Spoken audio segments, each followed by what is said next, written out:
Hey guys, tonight, we begin a journey through the sweat-soaked, fly-bitten, stomach-churning underworld of ancient Egyptian labor. The kind of jobs no one carved lovingly into tomb walls or sang hymns about.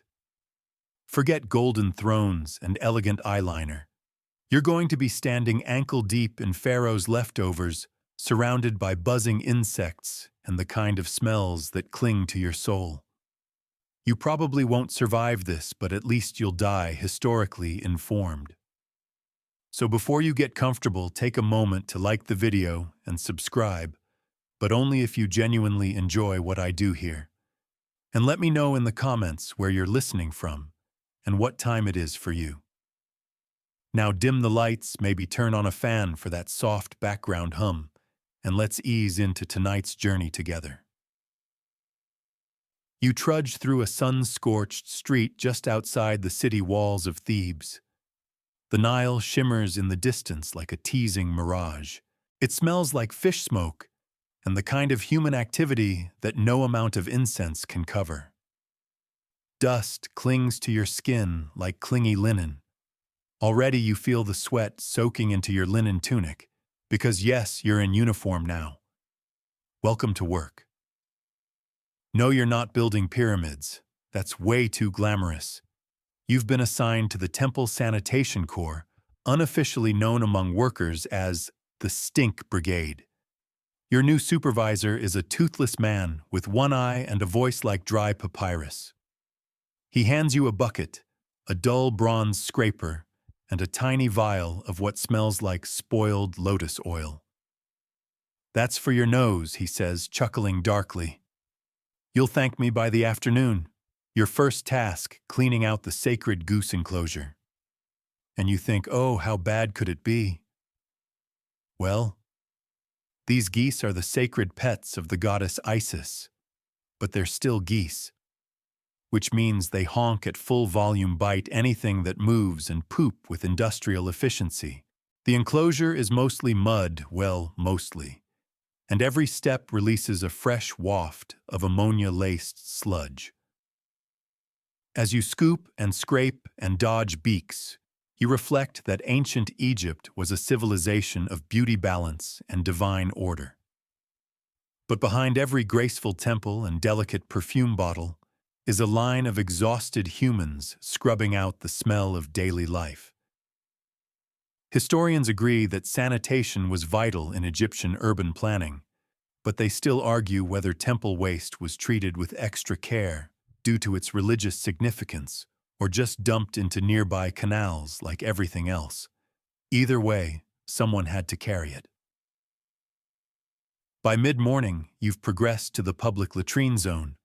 Now you'd think public latrine would mean something resembling a bathroom, but it's actually more of a shared dirt pit with a row of smooth stones to squat on. There's no privacy, no drainage, and crucially no end in sight to the line of patrons. You stand by with a shovel clearing out yesterday's deposits, trying not to gag as the sun warms everything to a ripe stew. You don't speak. You just nod when a noblewoman walks past holding a perfumed cloth over her nose. Modern archaeologists have uncovered these latrines, some with trenches cut into rock or clay and lined with bits of ash or sand. That ash, it's your next job. You get to shovel it in, stir it around, and haul it out again before the pit overflows into the alleyway. Fun.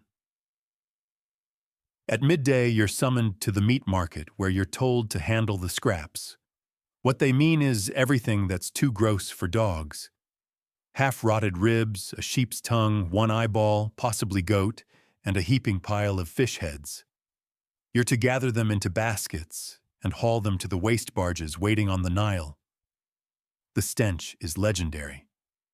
One of your fellow workers has stuffed dried herbs into his nose like plugs. As you stumble down the riverbank, you notice a boy squatting under the shade of a sycamore fig, crushing date seeds with a rock. He's one of the perfume apprentices tasked with making fragrant oils that the upper classes smear under their arms to cover up their own body stench. Your eyes meet briefly. He's no cleaner than you. Swap jobs, you joke. He just laughs. You ever boiled donkey fat with lavender? No thanks. One fringe text from the Greco-Roman period suggests that workers like him were sometimes made to taste the oils to ensure the scent balance was correct. Whether this is a misunderstanding or not, historians still debate, but you'd rather not test it firsthand. By now your feet are blistered. Your hands smell like sour meat. You've been nipped by 2 geese insulted by a priest for splashing temple dust on his robe, and nearly passed out from the smell of fermented intestines. You collapse beside a low stone wall where a scribe is jotting down inventory. He gives you a once-over. First day, you nod. He grins, sets down his reed pen, and offers a bite of dried fig. You take it grateful. Don't worry, he says. You'll stop smelling it in about a week. Mostly because your nose gives up. He's not wrong. As the sun sets and the first stars begin to shimmer faintly above the crumbling rooftops, the smells start to blend into a kind of background hum. Your senses go soft. You think maybe you're becoming part of the city itself, a cog in the steaming, grunting, forever-churning engine that kept ancient Egypt running. And as you drift off that night in a pile of straw goose feather in your hair, mosquito buzzing nearby, you realize this was the glamorous world no tourist ever hears about. You wake to the wet slap of a reed broom and the bark of orders echoing through the alley. Sunlight is already searing the whitewashed walls around you, and the smell, oh, the smell is back with a vengeance. You sit up groggily, stretch your sore limbs, and squint toward the temple complex. Someone's calling your name. A man in striped linen with a curled stick of incense tucked behind one ear beckons you over. He's holding a wooden box, a folded cloth, and something thin and very sharp. Congratulations, he says dryly. You've been reassigned to royal hygiene. You blink. You mean like washing the king's bathhouse? He grins. Not quite. We clean the king. Directly. Next thing you know, you're being herded into the inner courtyards of the palace, your feet padding across cool, tiled floors. Perfumed air wafts from corridors decorated with murals of hunting lions and sailing reed boats. It's almost pleasant. Almost. And then you meet the tool of your trade, a slender hooked scraper made of polished ivory. It's slightly curved. There's a linen towel with lavender knots, and a copper bowl filled with warm water infused with crushed mint and lotus resin. You're not here to assist with royal foot baths or hair oils. You're here for the royal rectum. Ancient Egyptian hygiene was no joke. Cleanliness was divine, especially for the pharaoh who was not just a ruler, but a living god. Priests bathed 4 times a day, royals more, and wiping after defecation, that was a holy ritual in itself. The rest of us make do with whatever's around, but here wiping is an act of ceremonial precision. That's where you come in. Your new master, a hunched eunuch with a permanent scowl, explains the process with the gravitas of a funeral priest. First, one must gently steam the area using scented cloth. Then, using the scraper light pressure, only you perform what he calls cleansing of the divine passage. The final step involves dabbing with perfumed balm to prevent heavenly irritation. You try not to let your face show anything but reverence. It doesn't help that you're reminded of a fringe papyrus that suggests certain pharaohs believed in colonic cleansing with crocodile fat. Whether that was ever truly practiced or not, historians still argue, but someone had to be involved in applying it. And now, as you kneel in the shadows of carved pillars, holding your tool and cloth, like a priest holds incense and chalice, you wait. The sound of soft sandals against the stone signals the approach. Your subject is not Pharaoh himself, not yet. You'll be starting with a prince, a surly one. He has eaten too many figs and dates, and by the smell of things, the digestion didn't go smoothly. You glance at your fellow attendants. One is chewing nervously on a licorice root. Another has taken the liberty of stuffing small wax balls into his nostrils. When the moment comes, you bow low, avoid eye contact, and begin your work. You expected revulsion. What you didn't expect was the awkward silence, the way time stretches, the way the echo of the scraper against skin becomes unbearable. You begin to hum softly, almost a lullaby, just to fill the void. You missed a spot, the prince mutters without looking up. You think about your old life hauling fish guts, dodging sacred geese. And you realize with a hollow laugh, this is technically a promotion. At lunch, you're allowed to rinse your hands in a private basin. The water smells like papyrus and rose oil, but your skin still feels tainted. You eat lentils in silence. The eunuch sits beside you, tearing bread into tiny pieces. You'll get used to it, he says. You nod. He continues. Worst is the summer months, when the diet changes, more melon. You stop chewing. He laughs. But don't worry, you're still new. One day you'll be promoted to anointing. You're not sure that's a win. Back in the antechamber, you're handed a small palm wood box of ointments. The balm is sticky golden and smells vaguely like fermented honey. You apply it gently, avoiding eye contact. Your hand guided by years of ritual. There's a superstition among the staff, unwritten, whispered, when no priests are listening, that anyone who mishandles royal hygiene will be reborn in the next life as a chamber pot. A bronze one. Unpolished. You can't say you disbelieve it.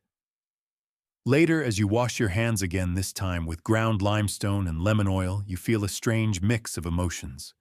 You're disgusted, yes, but also oddly calm. The act, repetitive and focused, dulls the mind. You finish the day by oiling the scraper, wrapping it in cloth, and returning it to its carved wooden case. The eunuch nods. No blood, no screaming, no dropping it in the bowl. You did well. You force a smile. Outside, the sky turns pink and orange. A pair of ibis birds croak near the papyrus pool. And somewhere in the distance, someone begins playing a reed flute. You sit beneath a sycamore body, aching head, spinning hands, still tingling from the warmth of the royal balm. You used to clean latrines. Now you clean divinity's butt. Progress, maybe. You don't get much time to recover from yesterday's triumph or trauma, depending on how you choose to process the whole royal rear experience. Because the next morning, just as the sky turns that particular dusty rose that only seems to exist in Egypt, you're handed a new assignment scroll. The wax seal is cracked open by a guard with the enthusiasm of a man opening someone else's tax bill. Embalmer's apprentice, he mutters. Lucky you. You want to laugh or cry. You do neither. Instead, you follow a bald, barefoot official through a quiet, shaded corridor behind the temple complex. The walls here are covered in half-finished paintings, jackals, lotuses, stars. The scent of incense is stronger here, heavier. But beneath it lingers something else. Something thicker, a sweetness that turns sour at the edges. You instinctively breathe through your mouth. You arrive at a stone doorway with symbols carved around the lintel, the Eye of Horus, the Ankh, and something that looks suspiciously like a liver. The embalmer greets you without looking up. He's busy sawing the lid off a sarcophagus. Don't touch anything unless you're told, he says, eyes fixed on his work. And if you drop anything, I'll pickle your spleen myself. That's how your day begins. First task, remove the brain.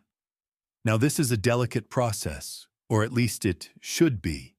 You're handed a hooked instrument not unlike the one you used for royal hygiene, except this time you're jabbing it up a nostril. The goal is to liquefy and drain the brain through the nose. Stir, don't mash, the embalmer mutters. We're not making lentil soup. You try. The skull makes a soft, cracking sound. You try not to gag. A sticky grayish fluid dribbles down the face. You remind yourself this was once a person. A merchant, maybe. Or a baker. Or a priest. Now they're a project. Ancient Egyptian embalming was a mix of science, spirituality, and a surprising amount of elbow grease. The body had to be dried out using natron, a naturally occurring salt blend, before being wrapped for the afterlife. You're about to get very familiar with that salt.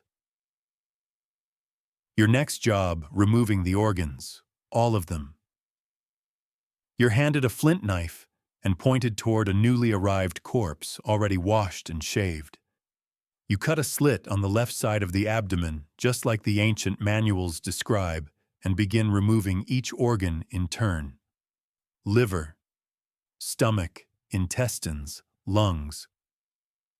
Each one is slimy, still warm, and oddly heavy. You hand them off to another apprentice who stuffs them with spices and resin before placing them into canopic jars. These jars are painted with heads of gods, hawk, baboon, jackal, and human.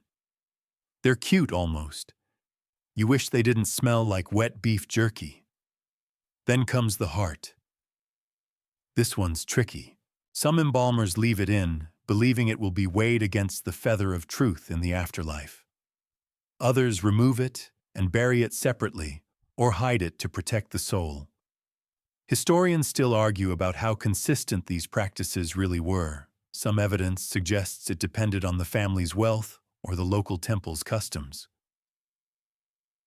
Your master says nothing.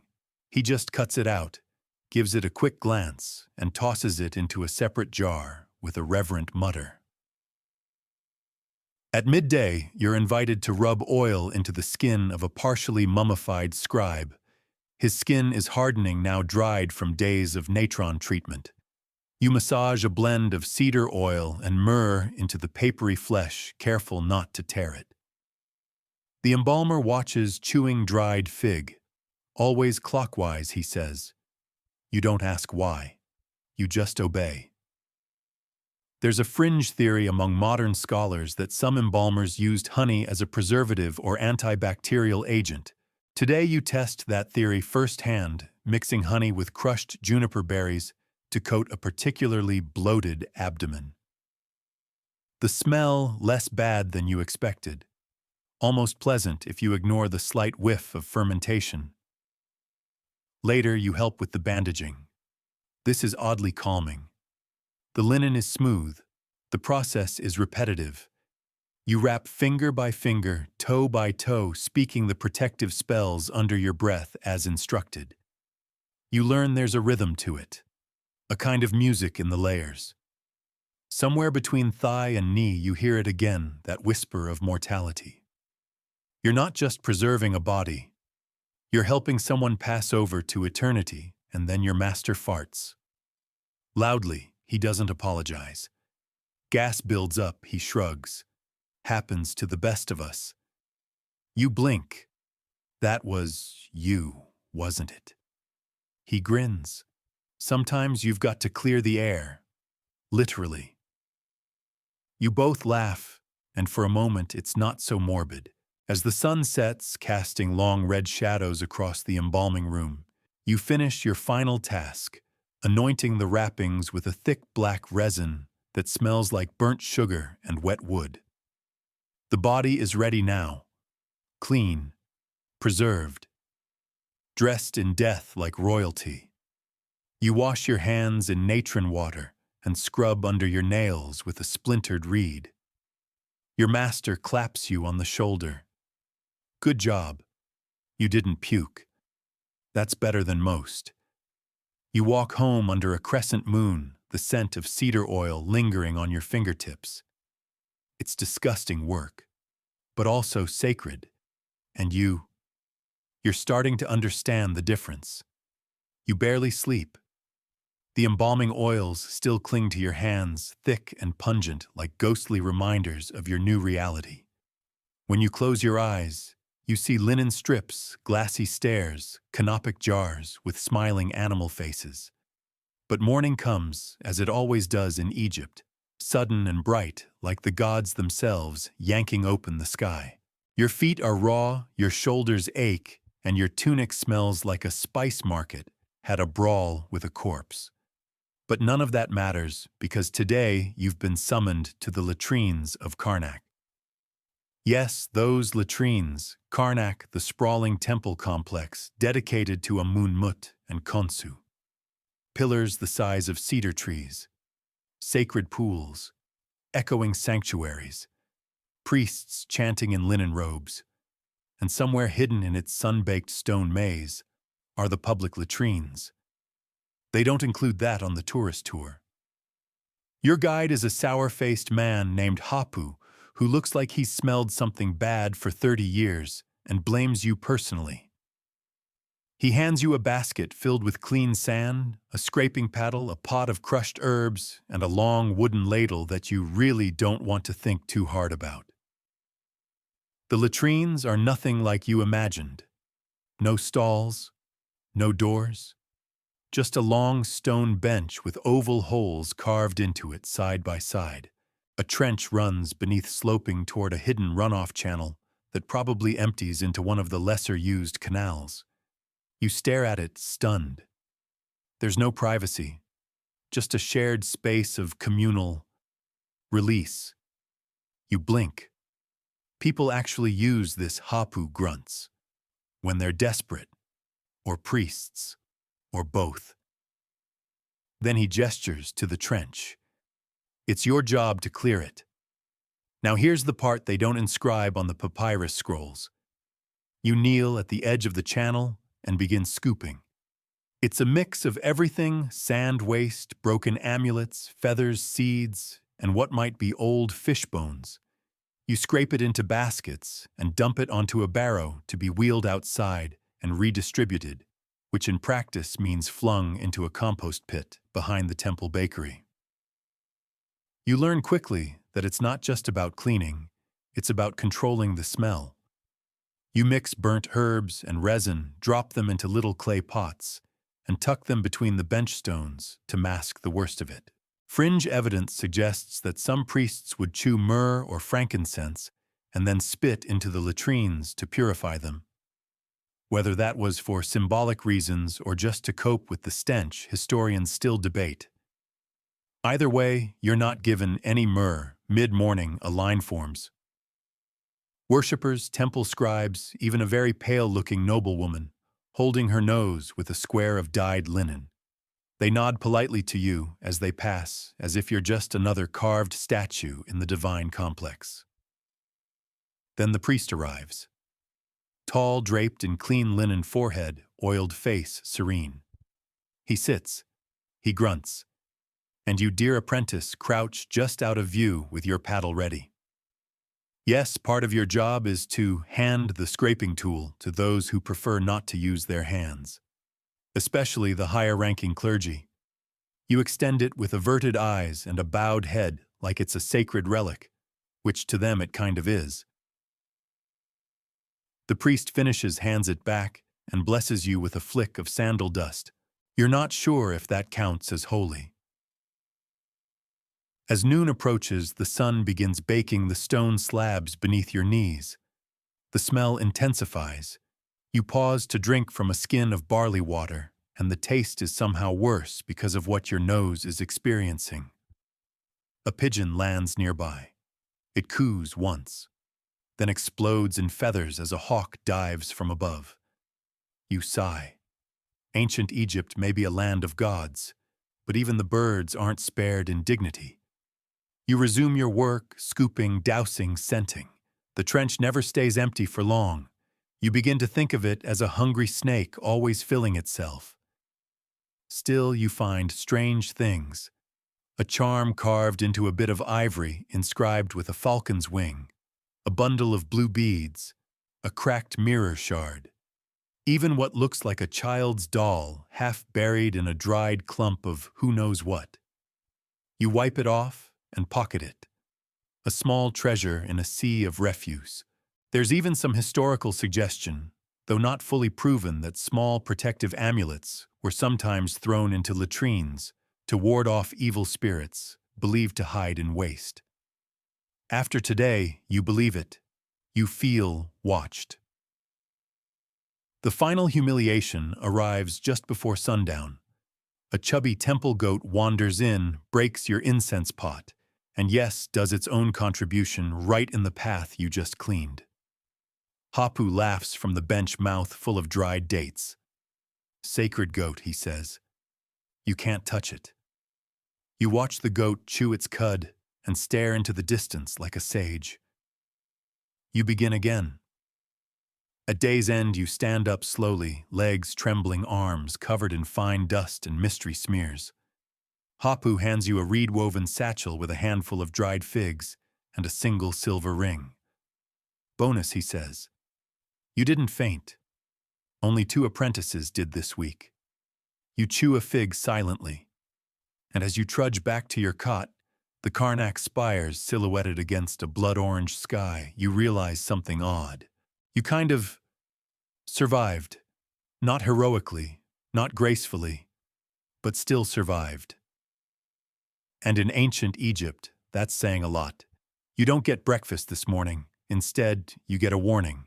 "Don't dangle your fingers over the edge," says your new handler, a tall man with arms like papyrus stalks and breath that smells like pickled onions.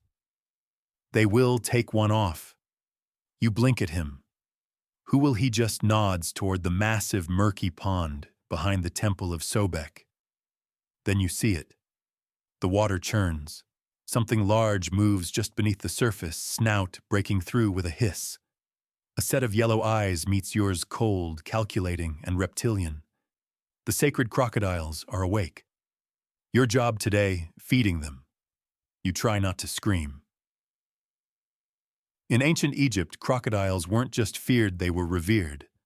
Sobek, the crocodile-headed god of fertility and strength, was worshipped all along the Nile. His temples kept live crocodiles as embodiments of his divine power. Locals brought offerings, priests sang hymns, and someone had to keep the animals alive. Guess who drew the short reed? You're handed a wicker basket filled with salted fish heads, chunks of goat offal, and a few barely dead eels that are still twitching. You're told not to look directly into the crocodile's eyes. They see it as a challenge. You're also told not to step too close to the edge of the feeding ramp unless you really feel like losing a leg. The crocodiles, meanwhile, are enormous. Not just Nile River big, temple pampered big. Some are 20 feet long. Fat from years of devotion and meat, they bask lazily in the sun until someone like you shows up with snacks. Don't toss it, your handler warns as you prepare to fling a goat liver. Instead, he shows you the proper way to present the food. With reverence, you kneel, hold it out with both hands on a flat stone, and ring a tiny bronze bell. The crocodiles recognize the sound. They start to move. The biggest one, nicknamed Little Pharaoh by the keepers for ironic reasons, slides toward you like a log possessed. His belly slaps the wet stone. His tail knocks over a bucket. You feel a rush of air as he opens his jaws. You let go of the liver just in time. Chomp. One bite. No chewing. It vanishes like a priest's secret. And so it goes one by one. You feed them all. Some nudge at you like overgrown dogs. Others snap the food from your grip before you're ready. A few hiss or splash the water to scare off rivals. You slip once, just a little. A toe over the line. A lurch forward. Little Pharaoh lunges. Your handler grabs your tunic and yanks you back hard. You fall on your backside, heart racing, the stink of mud and raw meat in your nostrils. "Close one," he mutters. "They like the fresh ones." You sit there shaking while the crocodile snorts and returns to his basking spot, utterly unbothered. Feeding sacred animals wasn't always this chaotic, at least not according to temple records. Most rituals involved carefully measured offerings, chants, and incense. But keeping multiple live crocodiles meant regular, messy, mortal work. Historians still argue whether temple feeders were considered blessed or cursed. You're leaning toward cursed. Midday brings cleanup. Fish scales, blood trails, a tail-shaped smear of what used to be a chicken. You scrub the offering stones with salt water and a reed brush until your knuckles are raw. Then comes enrichment. Yes, apparently even sacred crocodiles get bored.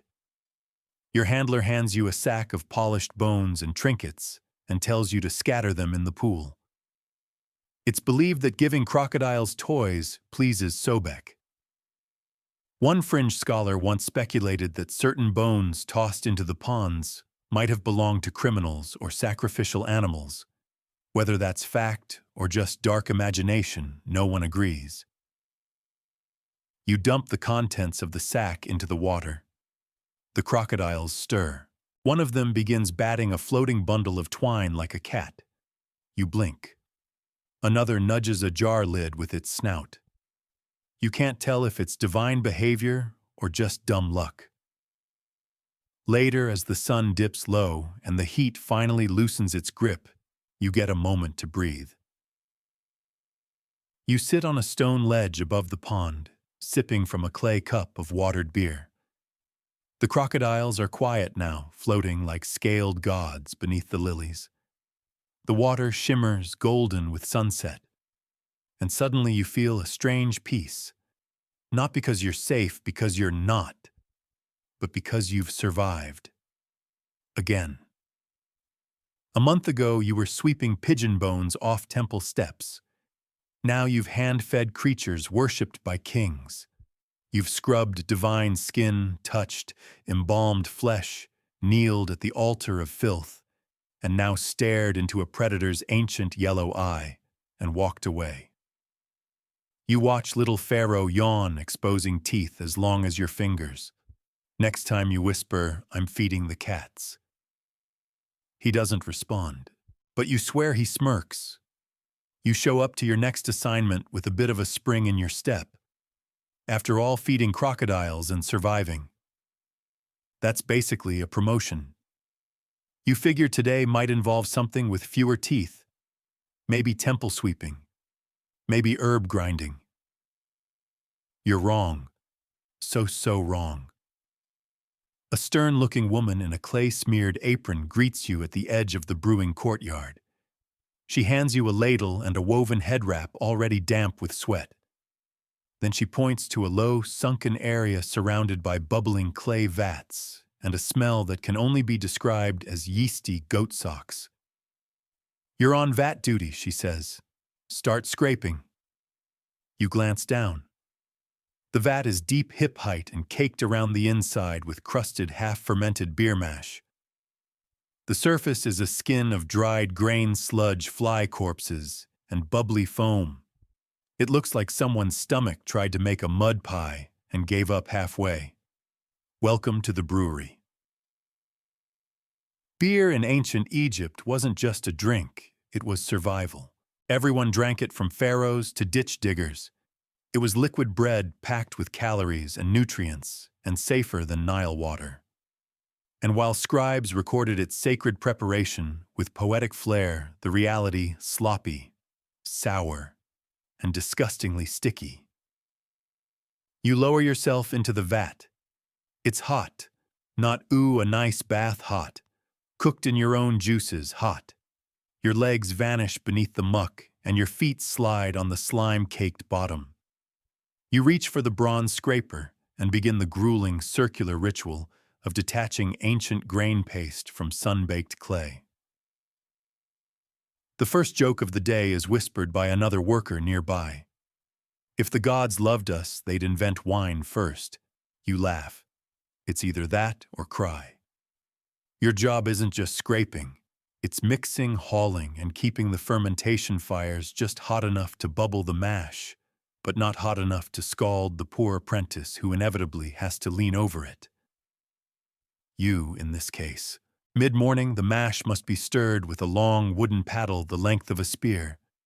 The smell is overpowering: yeast, old barley, faint vinegar, and something uncannily like spoiled milk.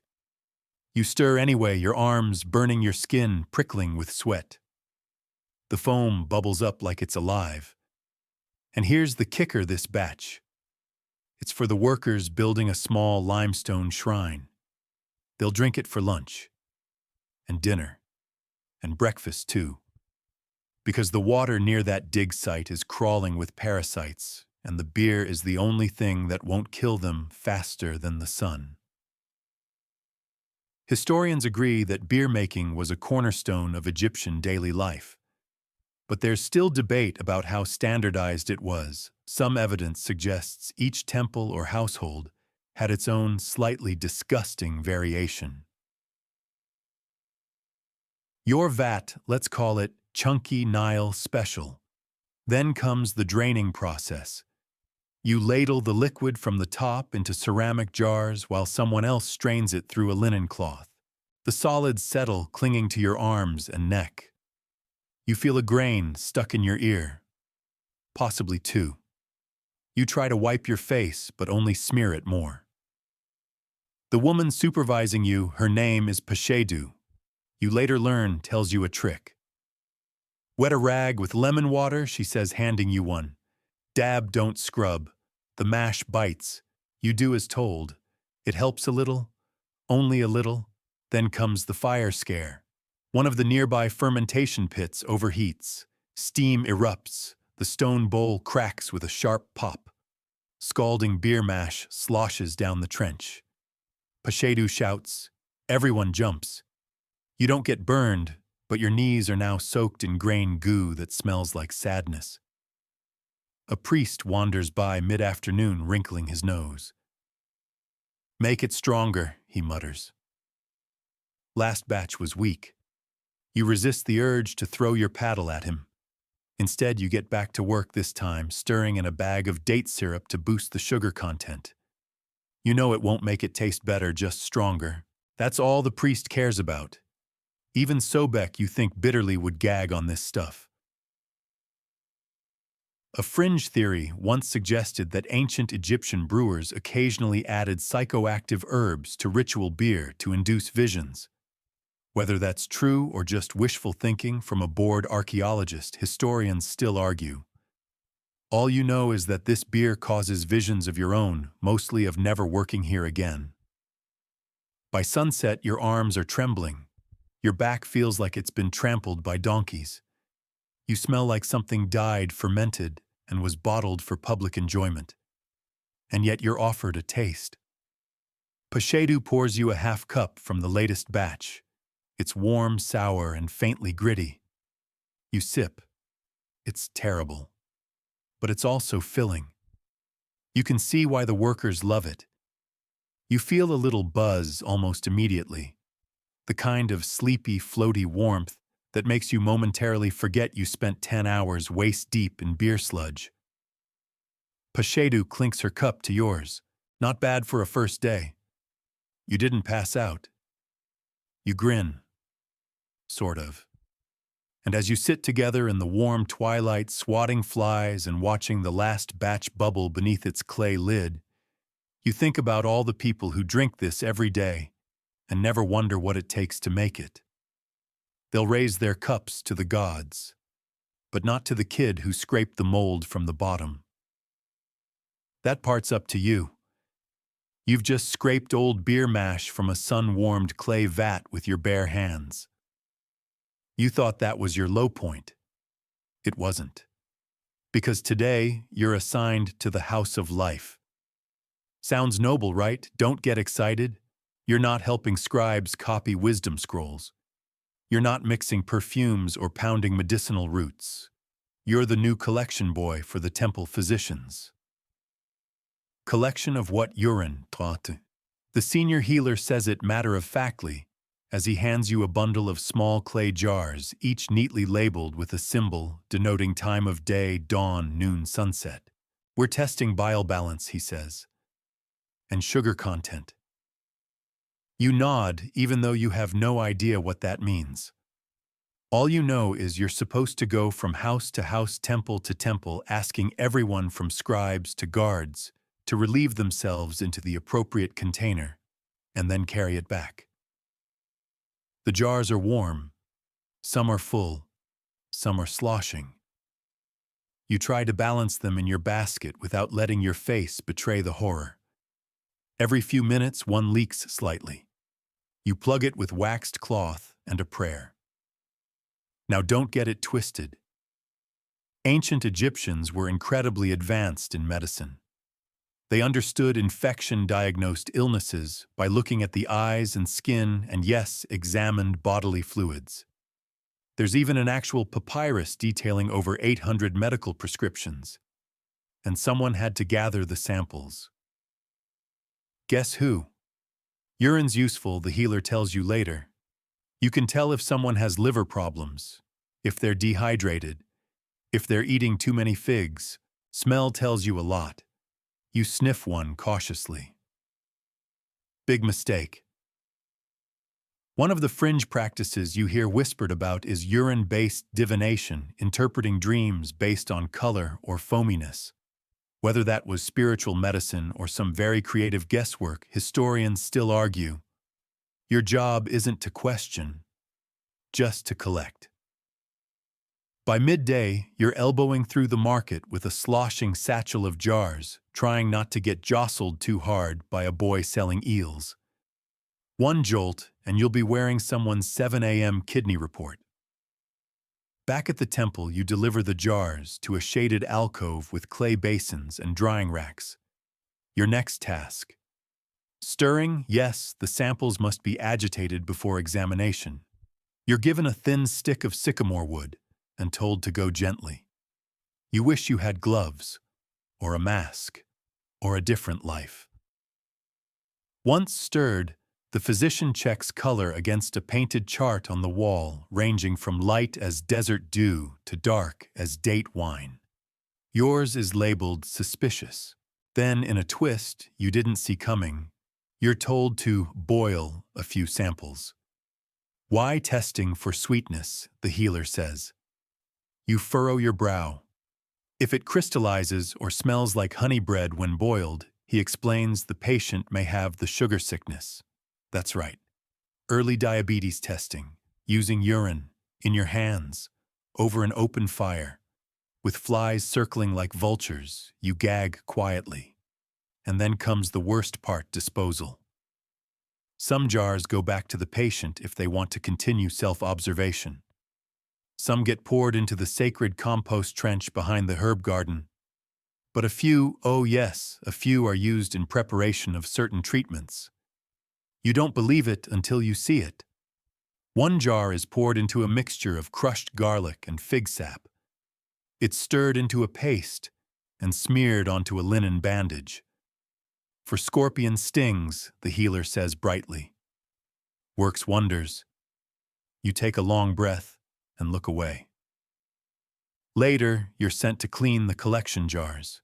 You thought washing your hands after mummification was bad. That was nothing. These jars are coated in residue, some sticky, some slimy, all fragrant. You rinse them with canal water, scrub them with lemon peel and ash, and stack them upside down to dry in the sun. And somehow this becomes routine. You get used to the rhythm. Knock on door, smile politely, hold out jar. Offer prayer, step back. Most people are polite, some are sheepish. One old man laughs and says, "At least I'm useful to someone." By evening, you're back at the temple courtyard, rinsing your arms in a small copper basin, wondering how you'll ever eat lentils again without thinking of this day. But you survived. You didn't drop a jar. You didn't vomit in the canal. And as the healer pats your shoulder and says, "We'll make a medic of you," yet you almost believe him. You leave the temple under a wash of stars, the air cool, and still the Nile whispering in the distance. It's a disgusting job, but someone's got to do it. And today, that someone was you. You've cleaned latrines, scraped beer vats, and carried warm jars of other people's insides. You think you've seen the worst of it, and then someone hands you a laundry paddle. Laundry duty today, says a temple official casually tossing you a sack of soiled linen that smells like it lost a fight with a dead camel. You'll be working by the Nile, mind the crocodiles. You try not to groan. Ancient Egypt's laundry system wasn't just go dip it in the river. It was an actual job, and it stank. Literally. Clothes were washed with a mix of lye chalky, natron-crushed ash, and brace yourself, sometimes even human urine. Not for fun, obviously, but because it worked as a mild bleach. You hope that's not what's in your water bucket today. You're joined by two other launderers, women with forearms like chariot wheels and no visible sense of smell. They slap wet tunics on flat river rocks with rhythmic force, each strike echoing like applause for suffering. "Put your back into it," one of them shouts, watching you fumble with a tunic that appears to have something crusted onto it. This one's been through 3 temple feasts and a vomiting festival. You're not sure if she's joking. You find your rhythm eventually: soak, scrub, slap, wring, repeat. The Nile laps at your ankles. Fish dart by. Somewhere upstream, a priest is bathing under a fig tree and pretending not to see you scrubbing what may or may not be a royal undergarment. Soon, you're up to your elbows in suds and sludge. The soap, a gritty paste made from crushed barley and goat fat, smells like sour bread and firewood.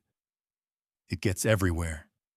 In your hair, in your mouth, probably in your soul. One tunic has something hard sewn into the hem. You pry it open and discover a tiny wax-sealed amulet, a clay beetle for protection. The lady washing next to you nods without looking over. "They put charms in the cuffs to ward off illness," she mutters. "Sometimes we find love spells too." You blink. "What happens if we wash the magic out?"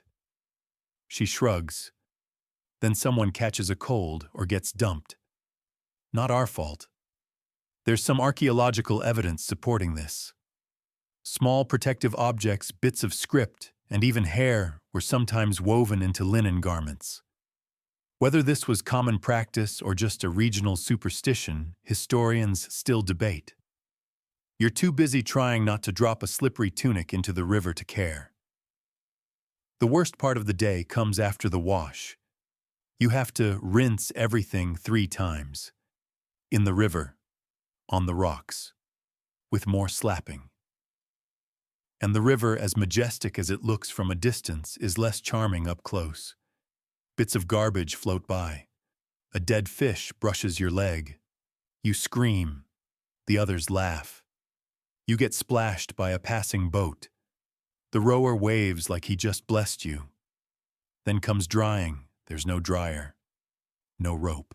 Just flat slabs of sun-heated stone. You lay out tunics, loincloths, robes, towels, and somehow a complete ceremonial head wrap. You pin the corners with pebbles and keep an eye out for goats that like to chew sleeves. While you wait, you're put on stain inspection. This involves holding each garment up to the light, squinting for stubborn discoloration, and scrubbing anything offensive with lemon pulp and a stick. Some stains defy explanation. Others offer too much explanation. A reddish-brown blotch shaped suspiciously like a handprint. A streak down the back of a noble's robe that probably happened after. A feast you don't ask.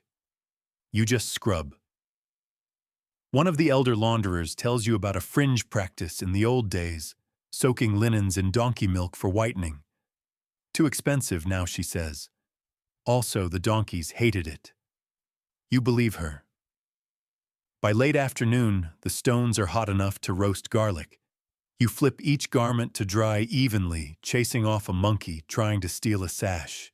The laundry smells marginally better now, sun-baked chalk with just a hint of fermented fig. Then you're told to iron it.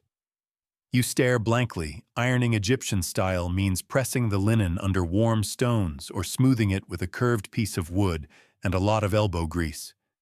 You kneel and rub, channeling every ounce of resentment into flattening pleats.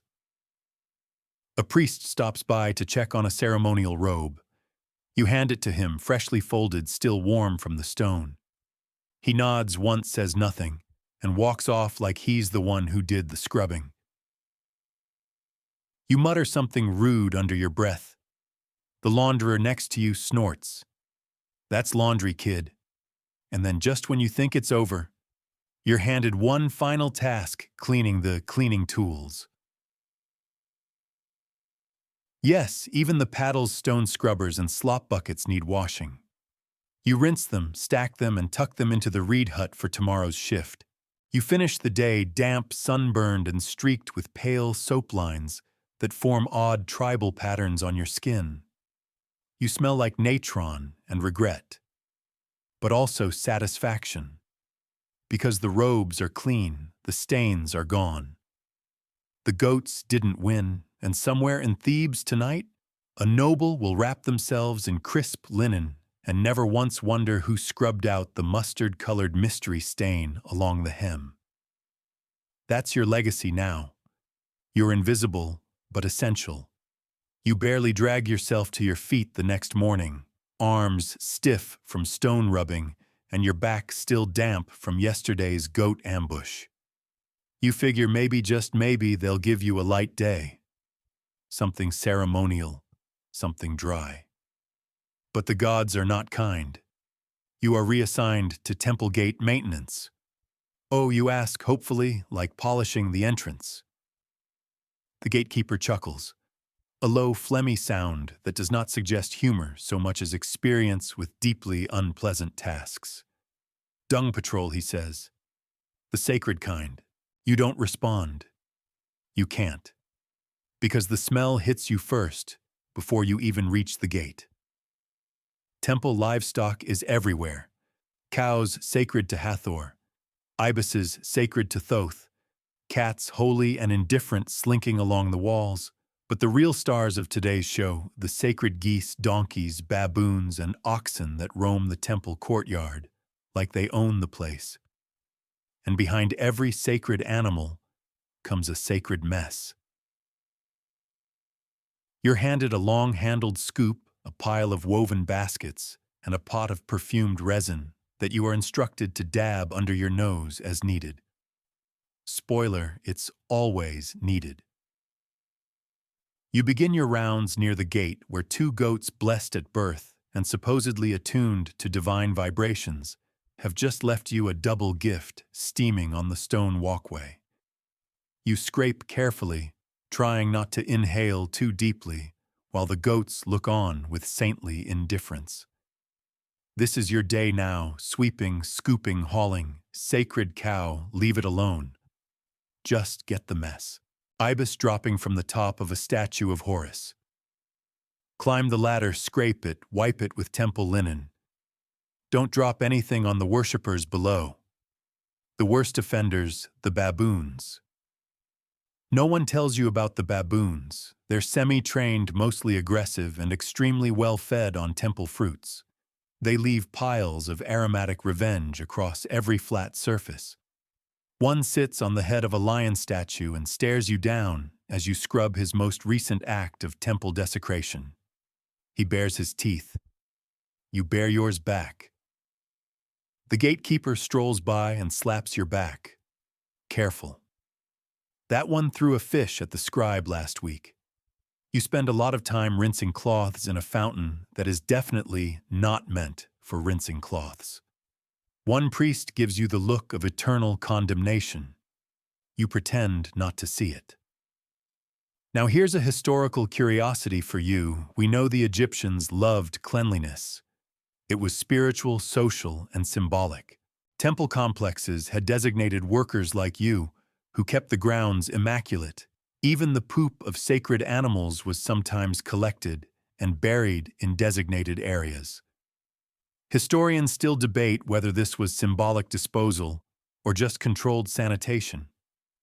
Either way, it's your job now.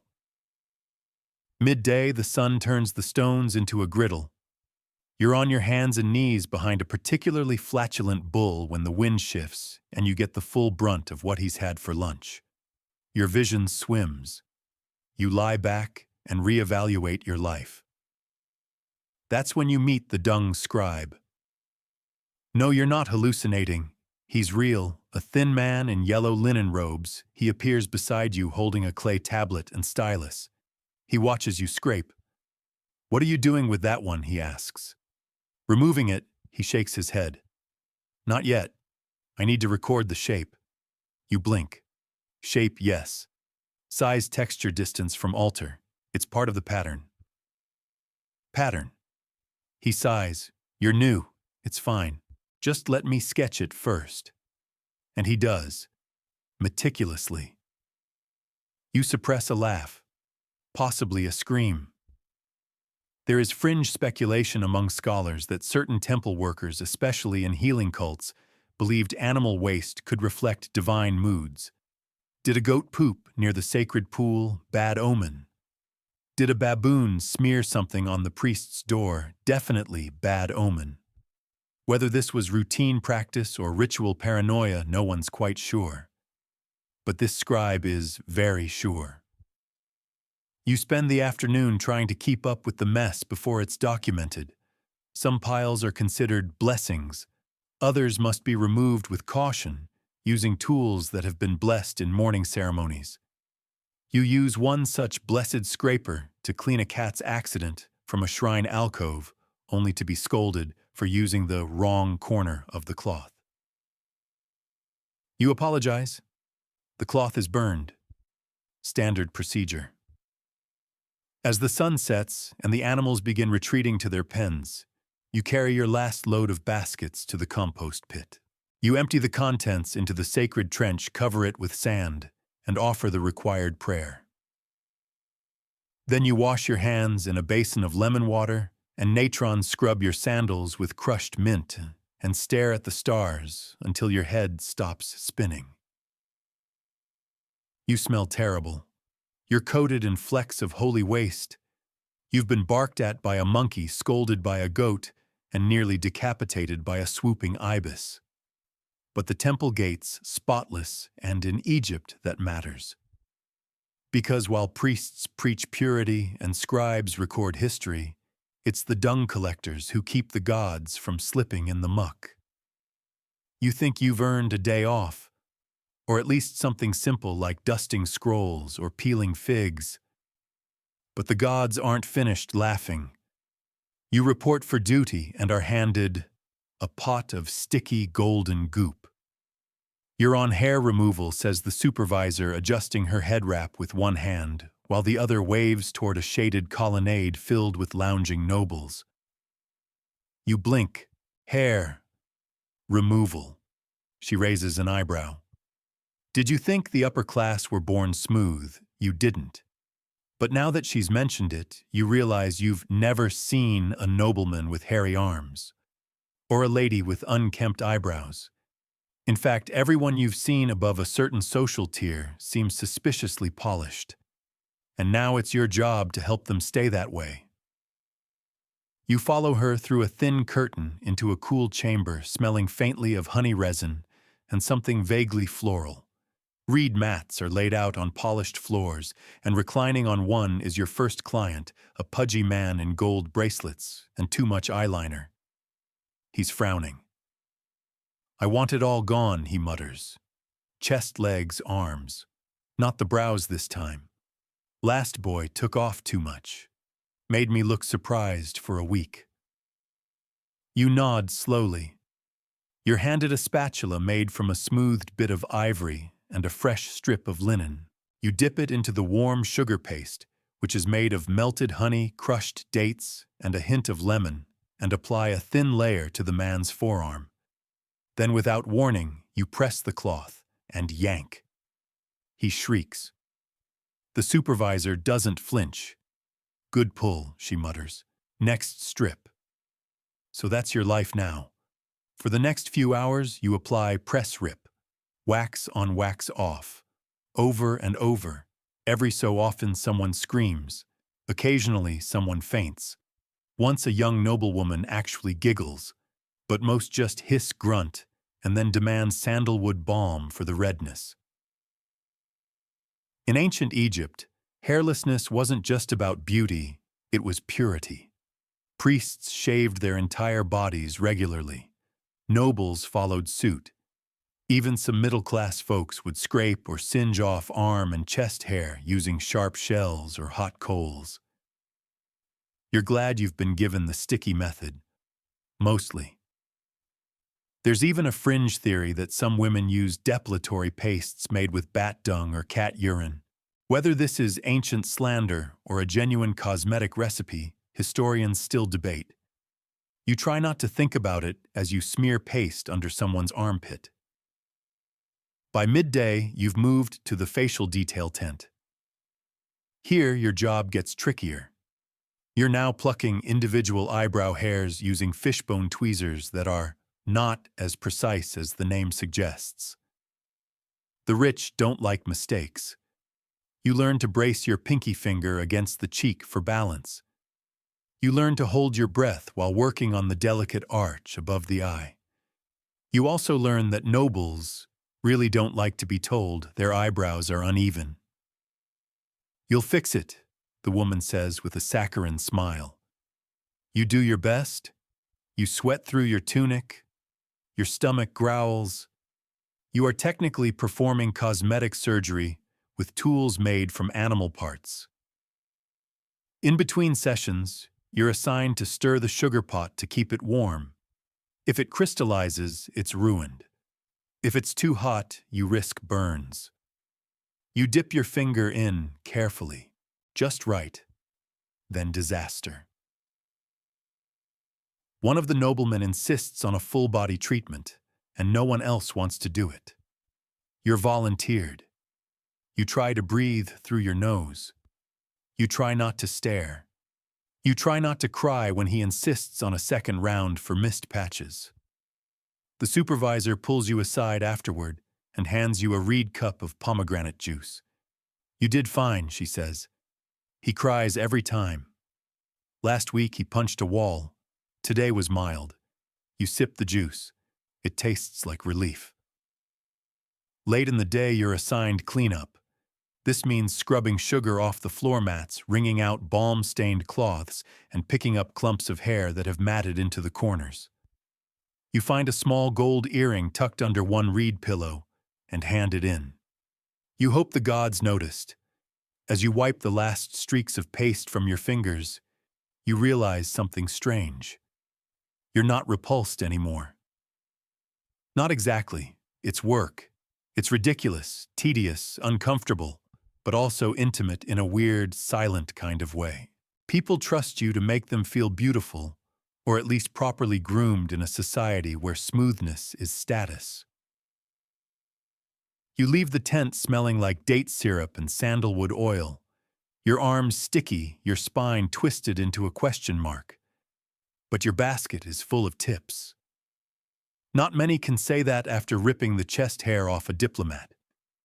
You walk home under the stars, sugar still crusting your sleeves, and you whisper a quiet prayer. Tomorrow, let it be scroll dusting, or shoe polishing, or snake charming.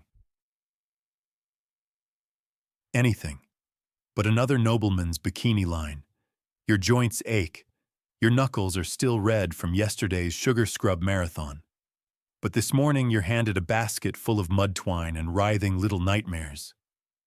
Leechkeeper's apprentice, the temple physician, says already walking away. Don't let any escape this time. You stare down into the basket. A dozen fat black leeches squirm in a shallow puddle of warm water. One is already trying to make a break for it. You gently prod it back with a stick, trying to act like someone who's not afraid of soft, slimy, blood-drinking worms. Spoiler, you're very afraid. The leeches are housed behind the House of Healing near a reed-filled pool where frogs croak ominously. You're led to a mud brick enclosure that smells like damp linen and moldy sandals. Inside are shallow stone basins filled with water, one of which is suspiciously red-tinged. You try not to ask. Leeches were a staple of Egyptian medicine used to treat headaches, fevers, high blood pressure, and bad spirits, or bad vibes depending on the patient. They were prized tools, and someone had to care for them. That someone is now you. Your first task is feeding them. That's right. Feeding the leeches. They haven't had blood in 3 days and are getting, as your new supervisor puts it, feisty. You're handed a sheep liver on a clay tray. The smell is overpowering, coppery and sweet, like hot pennies soaked in date wine. You lower the tray into the water and watch as the leeches latch on their mouths, puckering against the slick surface. You flinch. One detaches and floats toward your wrist. You flinch harder. Don't jerk, the supervisor says. They sense fear. That doesn't help. Once they're fed, you must clean their basin. That involves carefully removing each fattened creature with a wooden spoon, placing it into a separate jar, and then scrubbing the water basin with lemon ash and reed fibers. You drop one leech. It vanishes under a mat. Panic ensues. You find it 15 minutes later behind a stack of papyrus scrolls, inching its way toward a sleeping cat. The cat doesn't wake. You retrieve the leech. You name it Lucky. You're then asked to prepare a leeching station. This involves warming a clay tile with hot sand, laying out linen cloths, a dab of honey paste to help the leech stick, and a bowl of cold water to encourage detachment when the session is over. You also prepare a small knife in case any leeches need to be sacrificed mid-treatment. Apparently sometimes they bite too deep, or don't stop biting. You swallow hard. Your first live patient arrives, a noblewoman with a swollen ankle. You're told to apply 3 leeches to the area and wait. Gently now, the healer says. Don't insult them. You don't know how one insults a leech, but you nod anyway. You press the first one gently against the skin. It squirms. Then Snicket latches. You watch the skin pucker, the leech darken as it fills. It's unsettling. The noblewoman watches with detached curiosity. Do they really help? She asks. Usually, says the healer. Sometimes they just upset people. That tracks. You check on your other jars while the leeches do their work. Some of the leeches are molting. One has died. You remove it with a spoon and bury it under a potted lotus. There's a superstition among the older leech keepers. You're not supposed to curse in front of the leeches. They absorb negative intention. Whether this has any basis in science or just temple gossip, historians still argue. You decide to keep your language clean just in case. The leeches finish their job within half an hour. You use a dab of cold water to persuade them to let go. One isn't ready. You tap it with a reed. It hisses. Okay, probably not, but it feels like it does. Eventually, it detaches. You place them into a recovery bowl and watch as they sluggishly float, distended and drunk on noble blood. Don't put them back with the unfed ones, the healer warns. They get aggressive. You didn't know leeches could fight, but now you do. Your last task of the day is categorizing them by size and temperament. There's a marking system scratched into the clay jars, lines, dots, tiny scarab symbols. It's not alphabetic. You think it might be code. You're told not to ask. You sleep that night with a jar of recreational leeches, whatever that means, beside your cot. Apparently they're used in certain private healing rituals and have to be kept warm. One tries to climb out of the jar in the moonlight. You gently tap the lid. Not tonight, Lucky. You drift off to sleep with the unsettling comfort of knowing you've bled others today by proxy. It's a disgusting job. But hey, at least you're not the one being drained. Yet. You wake to the sound of frogs croaking and someone yelling about a choked canal. You pray they're yelling at someone else. They're not. You're handed a rake, a long wooden one with curved teeth that have seen better centuries. Then someone drops a coil of rope over your shoulder, slaps a clay tag on your tunic that reads "Irrigation Maintenance," and points toward the village outskirts. "Hope you brought sandals you don't like," a passing boy says with a grin. You trudge. Through muddy alleys, past sun-bleached huts and livestock pens until you reach the canal, an artificial artery of water meant to feed the crops. Except it isn't feeding anything right now, because it's clogged. Badly. The water is stagnant. Green. Smells like regret. You stare at it for a long time. "Start raking," says your supervisor, a woman whose entire personality seems built from sandpaper and mosquito bites. And so begins your next disgusting assignment: canal unclogger. You wade in, slowly feeling the sludge pull at your ankles. It's warm. Too warm. The bottom sucks at your feet with a hungry gurgle. You immediately regret every decision that brought you to this moment. The rake catches on something dense. You pull. It gives. Slowly, grudgingly. Out comes a bundle of weeds, and then other things. A fish skeleton, half a broken jar, a very wet sandal, and something furry. You don't ask. The goal here is simple: free the flow. The Nile's lifeblood doesn't just wander through Egypt at will.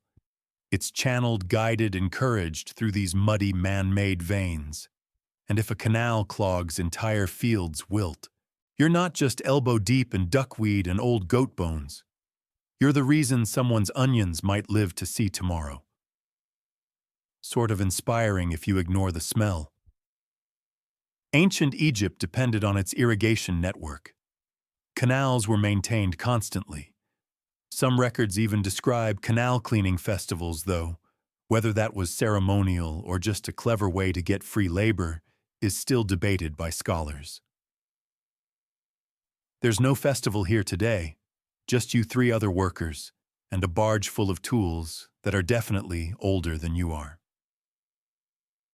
By midday, you've cleared about 10 feet. The sun is directly overhead, turning the air into soup. You're covered in Bites algae and something suspiciously red that may or may not be beetroot pulp or blood. Hard to tell. You press on. A small girl appears with a basket of dried figs and hands you one. She watches in silence as you extract a log from the canal bed and toss it onto the pile. "You're brave," she says. You smile. Then she adds, "My uncle got stung by a river scorpion here. His hand fell off." You drop your rake. The supervisor chuckles from the bank.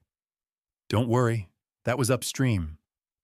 Somewhere around the 4th hour, the water finally starts to move. It's sluggish at first, just a trickle. But then there it is, a current. You watch it slither around the bend, glinting with sun and potential, carrying off the last of your grime like a gift to the gods.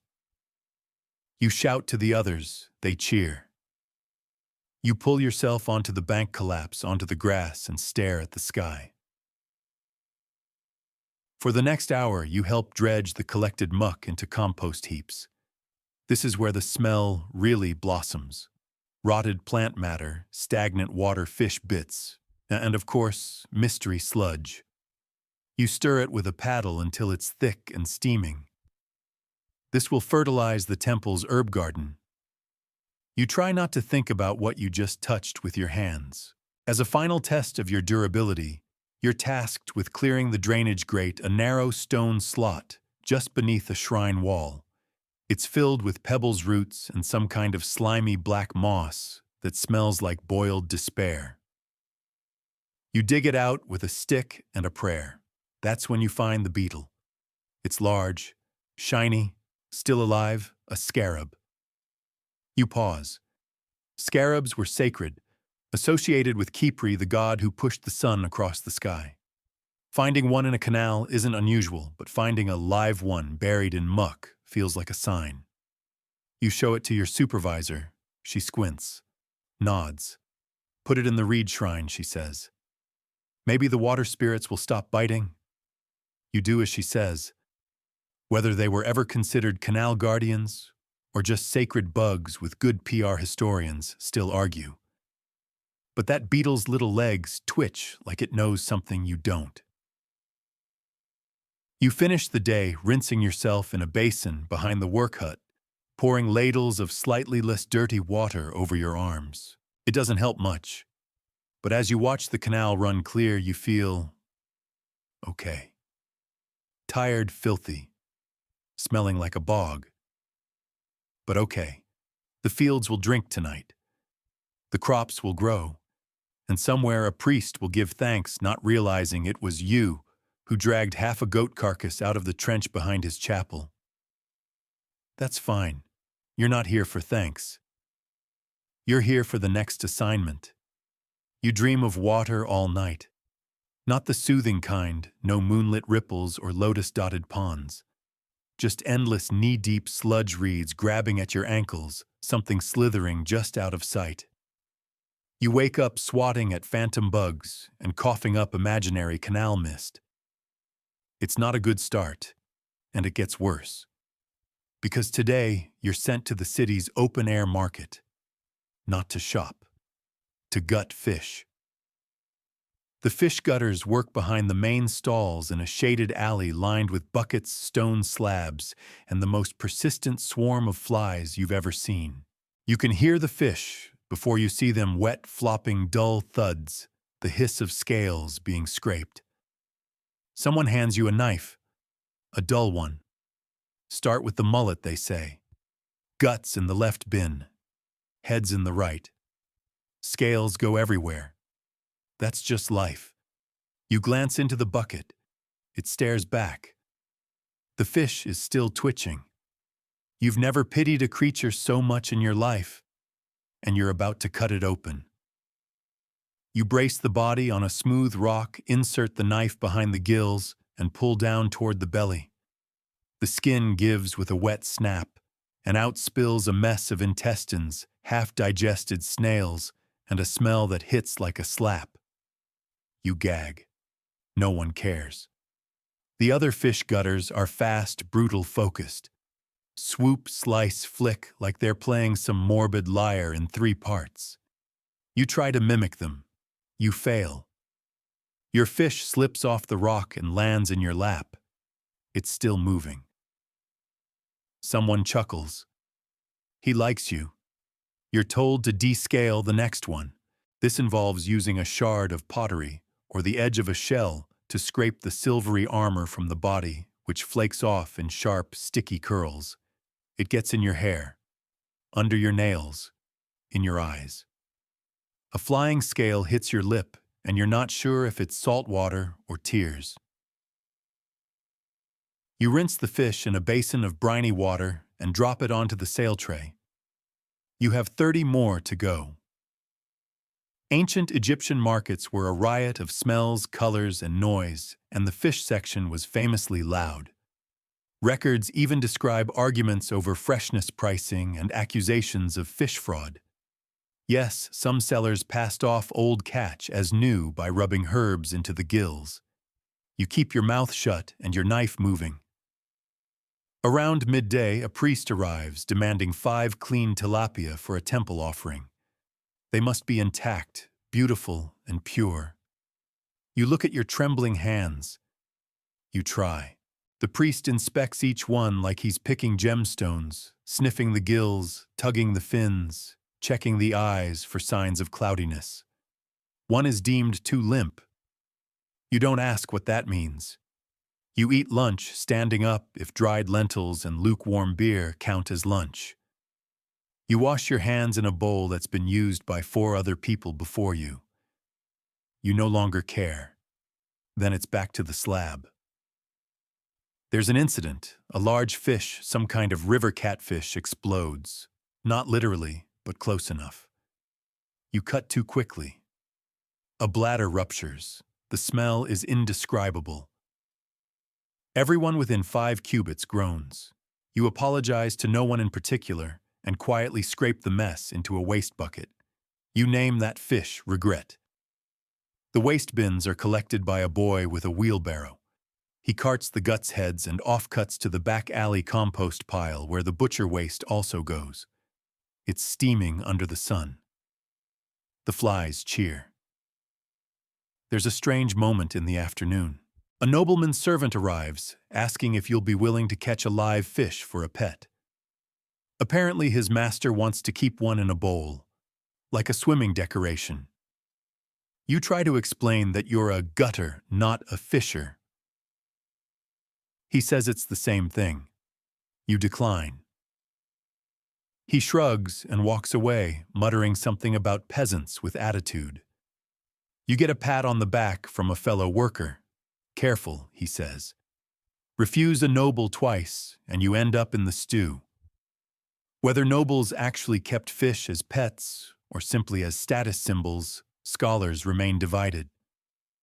A few rare tomb paintings depict bowls with small fish, possibly symbolic, possibly literal. You hope you never find out firsthand. By sundown, your fingers are shriveled.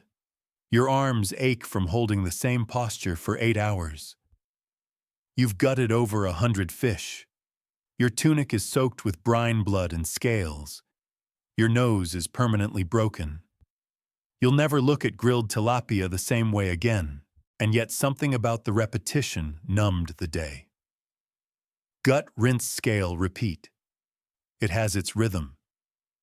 You clean your blade, rinse your slab, and help stack the leftover fish into storage crates lined with salted straw. You sweep up the scales into neat piles. The flies leave as the temperature drops. Even they have limits. As you stagger home through the market's fading lights, you pass a group of children eating roasted fish on sticks. One of them drops a scale on your foot. You don't even flinch.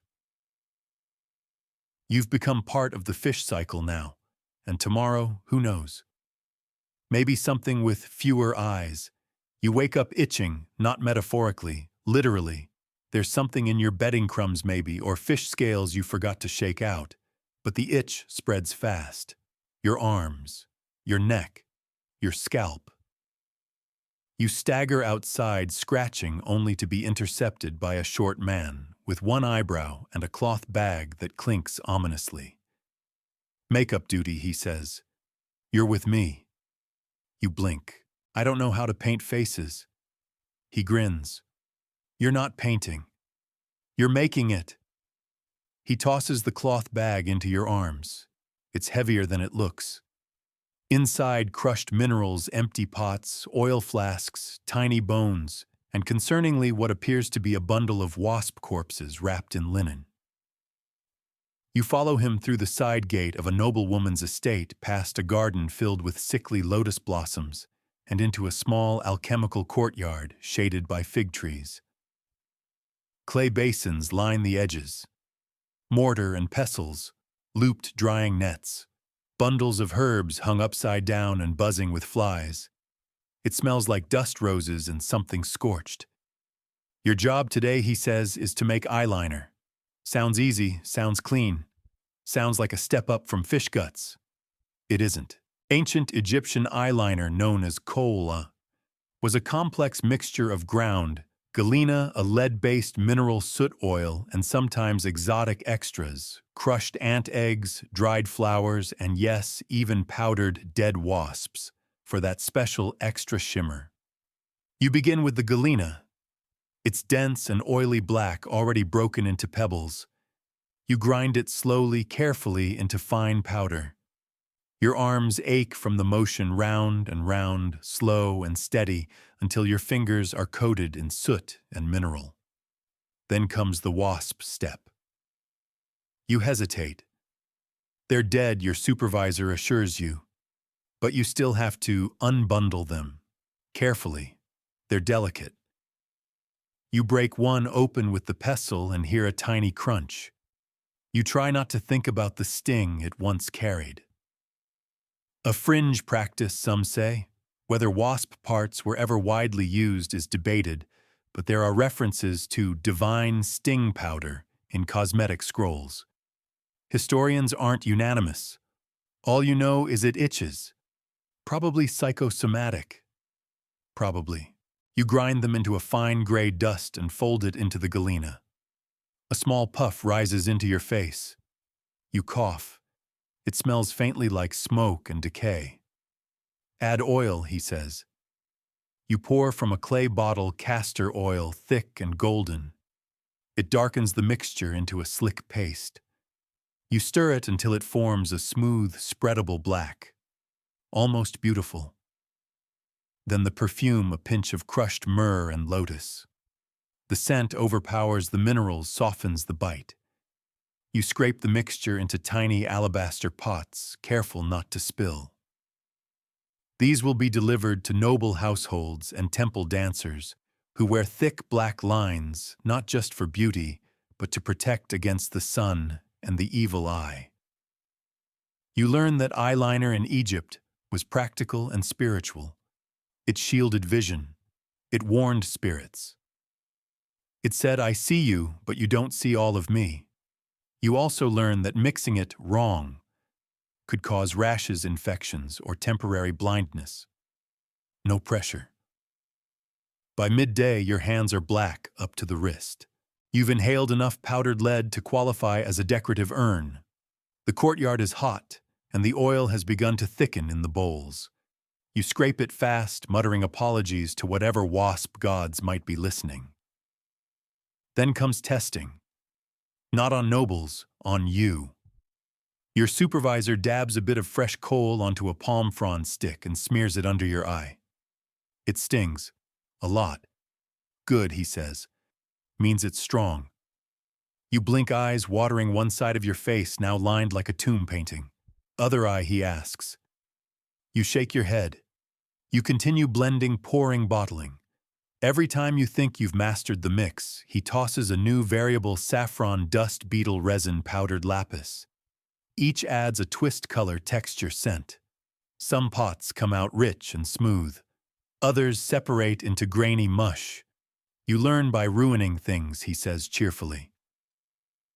Near sunset, a servant from the palace arrives to collect a fresh batch. He inspects the pots carefully, dabs a bit onto his hand, nods, then hands your supervisor a small coin pouch and a single wrapped fig, which your supervisor tosses to you. For effort, he says. You sit under a fig tree, chewing slowly, face itchy hands, stained eyes slightly burning. You look up and watch a dancer pass by, her eyes perfectly rimmed in jet black, glowing like storm clouds. You made that. You, and she doesn't know, won't know, that under her shimmer is dust oil stingers and sweat. Your sweat. You scratch your temple absently and realize the wasp powder really does itch. But you also realize something else. You turned pain into beauty today. And in ancient Egypt, that's practically alchemy. Today you're promised a break from the smell. No fish guts. No sacred dung. No flaming pots of eyeball coal or leech wrangling. Just a bit of boat work, the foreman says, tossing you a curved metal scraper and a ball of coarse linen. Simple job. Keep your balance. Don't fall in. He grins like someone who knows you're absolutely going to fall in. Your assignment: scraping barnacles and river muck off the hulls of merchant barges and temple boats docked along the eastern Nile port. You're not thrilled, but hey, fresh air, moving water, maybe even a breeze. You were half right. The dock is alive with noise. Boatmen shouting, ropes creaking, oxen grunting as they haul goods to market. The air smells better, briny and sun-warmed, tinged with spices and grain, but beneath it lurks the unmistakable tang of algae and wet wood rot. You approach your first boat, a wide, squat transport vessel with a shallow draft and paint faded from a dozen seasons. The sides are coated in a thick layer of green-brown slime. Barnacles, river moss, dead insects, and who knows what else. You crouch at the waterline, scraper in hand, and start chipping. It's slow, wet, tedious work. Every stroke of the tool sends flecks of crust flying. Some bounce off your arms. One hits you in the lip. You keep going. Barnacles, you learn, cling like curses. You dig under them and twist the scraper until they snap free with a soft pop, leaving behind puckered scars in the wood. The moss is worse slippery and rubbery, it smears rather than lifts. You start using your fingers, then your sleeve, then your other sleeve. Welcome to maritime exfoliation. The Nile is alive beneath you. Fish dart past. Snakes, maybe. Something brushes your leg. You don't check. Ancient Egyptians relied heavily on boats. They were the arteries of commerce, religion, and ceremony. And those boats had to stay clean. Barnacles slowed travel and could damage hulls. Records show dedicated boat crews, but every so often when the temple fleet grew large, extra help was drafted in. Help like you. By midday, you've scraped 3 hulls. Your arms ache. Your knees are stained green. You smell like fermented pond. You pause to drink from a leather flask. The water tastes like sun-warmed copper. You don't care. Then the carpenter arrives. He eyes your work, grunts, and points to a spot beneath the 4th barge where the moss has formed a thick curtain. You're going under, he says. You laugh. He doesn't. So you lie flat on a narrow reed mat laid across 2 stone pilings and shimmy under the dock, scraping upward in short, clumsy bursts. Drips hit your face. Your back cramps. You think you swallow a bug. At one point, a boatman dumps a bucket overboard and soaks your side. He doesn't apologize. You imagine becoming a barnacle. Just clinging to a hull, motionless, faceless, occasionally scraped by another unlucky apprentice. Honestly, sounds peaceful. The highlight of your day comes when you uncover a tiny fish skeleton embedded in dried moss, a perfect imprint like a fossil. You flick it into the water, your offering to the gods of patience. There's a brief crisis around the 5th boat. The rope holding it shifts, and the hull bumps into your arm mid-scrape, flinging you backward into the shallows. Your supervisor howls with laughter as you surface dripping, clutching your scraper like a sword. First time's always a splash, he says. You mutter something unrepeatable. The barnacles probably heard. As the sun begins to set, casting gold across the river's surface, you switch from scraping to oiling. The final part of hull maintenance involves applying a thin layer of protective resin mixed with palm oil. It smells much better than anything else you've touched all day. You rub it into the wood with a cloth, watching the grain darken, the texture glow. It's almost beautiful. Like feeding the boat, one of the sailors says, passing by with a coil of rope. You give it skin, it gives you life. You nod, not quite sure what he means, but too tired to argue. You pack up your tools, stretch your sore back, flick the last flecks of river gunk off your arms. Then you watch the boats gleaming now rock gently on the evening tide. You helped them move again. You gave them speed. You pulled time and weight off their hulls with nothing but your hands. It's a disgusting job, but it makes things go. And here in Egypt, if the boats stop, the country stops. You walk home with river muck in your shoes, barnacle dust in your hair, and a strange sense of pride crusted under your fingernails. Tomorrow you'll smell worse, but tonight you sleep like driftwood on a current. You start your day in silence, not because you're well rested, but because no one wants to talk about what's happening outside the city walls. The air is still, the sky too pale, and that eerie quiet. It's only broken by the occasional low chant drifting from the temple district. Someone presses a wax-sealed board into your hands, a name you don't recognize, a location you do the western edge of the necropolis near the workers' village. You already know what this means. You're joining the corpse counters. A small team of 5 waits near the mortuary fields, each carrying a clay tablet and a reed stylus. Their faces are blank, worn. One chews on dried lotus root like it's the only thing keeping him tethered to the mortal plane. Keep your mouth shut and your stomach tight, the lead scribe says, handing you a tally sheet. You count. You don't ask questions. And if you see one move, you didn't. He walks off. No one laughs. There's been a fever moving through the quarter, something sudden, fast, and merciless. They're calling it a choking illness, but no one's sure if it's food air or vengeance from a god whose temple roof collapsed last week. Whatever it is, it's filling up the plague yard. And your job today is to keep track of just how many. The field is wide, sun-bleached, and strangely empty of birds. The dead are arranged in rows. Neatly, mostly. Each covered with thin linen or rush mats, a brick placed at the foot to prevent wandering. Your stomach turns as you approach the first row. You don't see faces. That's something, at least. You start counting, silently mouthing numbers, making a notch for every 5.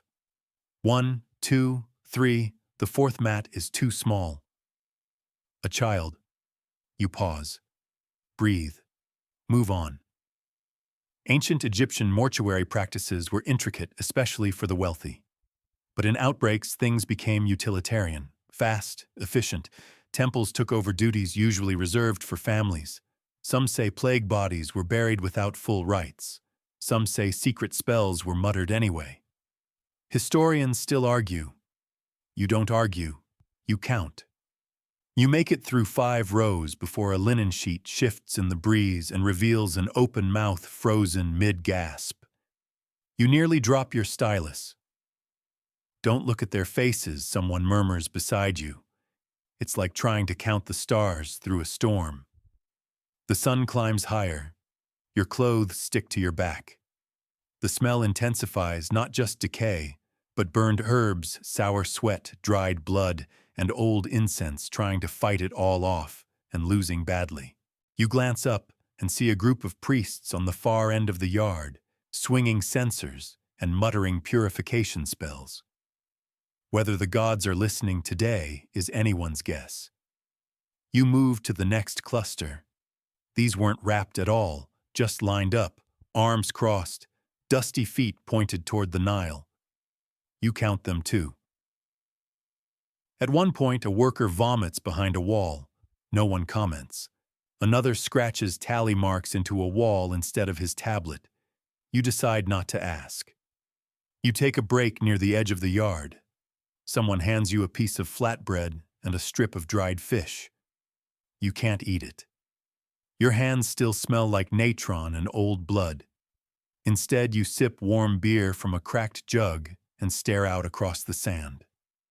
Vultures circle, but at a polite distance, as if even they know this is a sacred place, or a dangerous one. A fellow counter sits beside you. First day, you nod. He chews thoughtfully on a fig seed. Don't worry. The smell gets worse tomorrow. You chuckle because the only other option is to cry. You spend the afternoon logging unmarked jars. These are the extras, ashes, unnamed bundles, things wrapped too hastily to identify. They're labeled in charcoal with brief notes, female, elder, unknown. You record what you can. Then it's time for burial prep. You help line a shallow trench with linen and sand. The bodies are lowered in carefully, heads north, arms, folded tiny scarabs or amulets slipped under the wrappings if there's time. Most don't get them. You sprinkle natron into the gaps. It crackles faintly. Then comes the dirt packed by hand. Not a proper burial, but it's the best anyone can manage. At sunset, the tally is finalized, 73. You write the number in black ink on the slate and hand it to the lead scribe. He doesn't thank you. He just nods and walks away. You wash your hands in a basin of lotus water behind the record tent. The liquid goes cloudy. You pour it out onto the sand and whisper a small apology to the god of rivers. Then you walk home. You pass mothers holding candles, children with shaved heads, priests muttering blessings at closed doorways. Everything is quieter today, and you're still counting. Not just the dead, but the breaths you take, the ones you still get to keep. You're starting to notice the patterns, the smells that stick longer, the itch that comes from dry linen under too much sun, the silence that clings to people who do the same miserable task every day and know exactly how little it changes. So when a lean man in a red sash hands you a sponge and points toward the pyramids shimmering in the morning heat, you don't ask questions. You just follow. He walks fast, weaving past donkey carts, goat herds, and merchant stands, selling broken reeds and yesterday's bread. Eventually, you arrive at the base of a construction ramp winding up the side of a smaller pyramid in progress. The stones are massive, sun-baked, unforgiving, and everywhere, there are men hauling, shouting, sweating, hundreds of them dark-skinned and sunburned shoulders, glistening muscles tense. The air smells like copper dust and armpits. It's hot. The red-sashed man turns to you and grins. You're on sweat duty. You blink. Come again. He holds up your new tools, a sponge, a bucket of cool water, and a thin reed fan. Stonemasons slip when they sweat, and they sweat. You're not here to lift blocks. You're here to mop foreheads. That's it. That's the job. You follow your first assigned mason. He's chiseling limestone with a copper pick, leaning into each swing with full-body effort. After 2 minutes, he's drenched. He doesn't stop. He doesn't blink. You wait for a nod. That's your signal. You scurry up, sponge in hand, and press it lightly to his brow, his shoulders, the back of his neck. He exhales like a pot being taken off the fire. Then he gets back to work. You move to the next man, and the next, and the next. By midday, your sponge is filthy.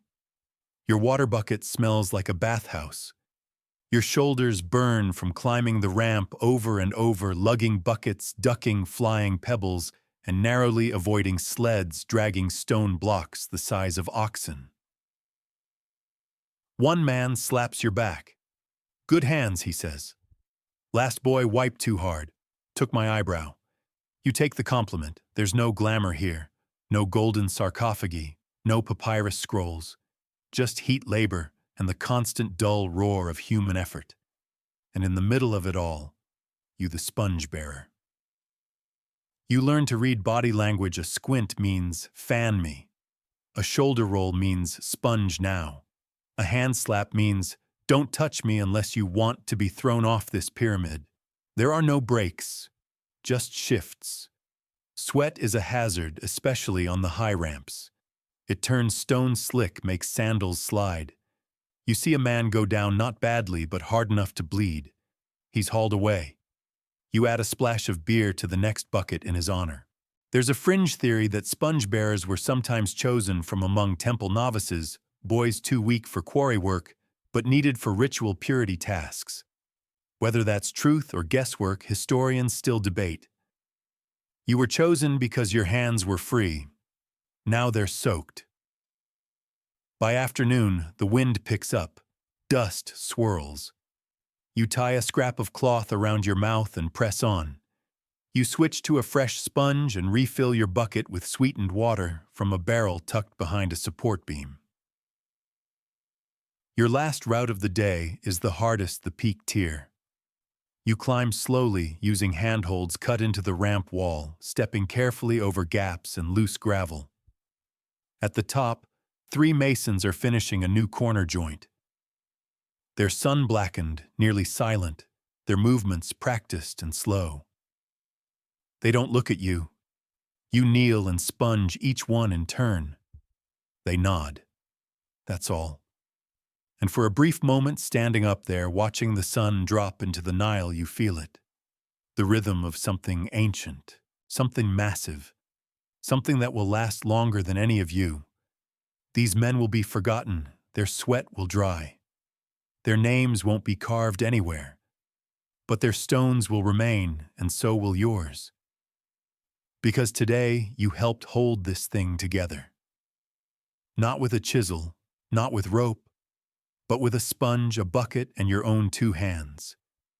You descend as the sky turns gold. The heat softens, the shouting slows, the day exhales. You rinse your sponge in a basin, pour the water out onto the sand, and lie on your back, staring up at the perfect corner you helped wipe clean. Tomorrow it'll be higher and hotter and harder. But tonight you rest knowing that even the greatest wonders of the world were built on sweat, and someone had to catch it. You begin the day with a rare luxury silence. No yelling foreman, no clanging copper tools, no unexpected slap of fish guts across your chest. Just a quiet tap on your shoulder and a whisper scarab duty. You're not even sure you heard it right. The woman who tapped you is already walking away, sandals scuffing over the path that leads behind the main temple gardens. You follow without asking questions. That's the rule now. Obey first, regret later. You expect something foul, maybe more dung collection. You're half right. You're led to a sunlit patch of sand surrounded by low stone markers and rings of smooth river pebbles. It looks calm, peaceful even. Then you see them, scarab beetles. Dozens of them, black and glossy, pushing tiny balls of dung across the sand, with their back legs in an awkward but determined dance. Some struggle with pebbles in the way. Others collide and hiss softly. One rolls his prize uphill only to lose it, chase it down, and begin again. Your new supervisor crouches beside one and murmurs, "See how he chooses the softer edge. He's been here before." You blink. You study them. She smiles faintly. "We honor them."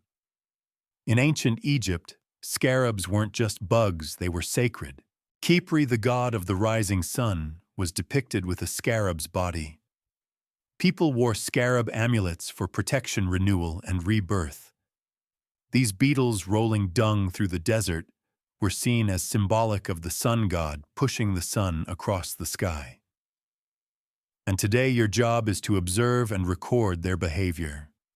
You're handed a slate board, a stick of charcoal, and a few simple symbols: roll, bury, struggle, collision. You're to mark which beetle does what, when, and how often. You stare at the beetles, unsure how to begin. Then one flips onto its back and flails helplessly for a full minute before righting itself with a triumphant lurch. You mark struggle, recovery. You're getting the hang of this. Then comes the gross part. Encourage activity, your supervisor says, handing you a small sack of fresh dung, mostly goat, she assures you. Drop it in clusters. 1 cubit apart, let them sort it. You sigh. You've been a sponge boy and a fish gutter. Now you're a beetle caterer. You scatter the pellets, carefully watching as the beetles immediately perk up and scramble toward the new resources. Some dig under the droppings, others divide and conquer.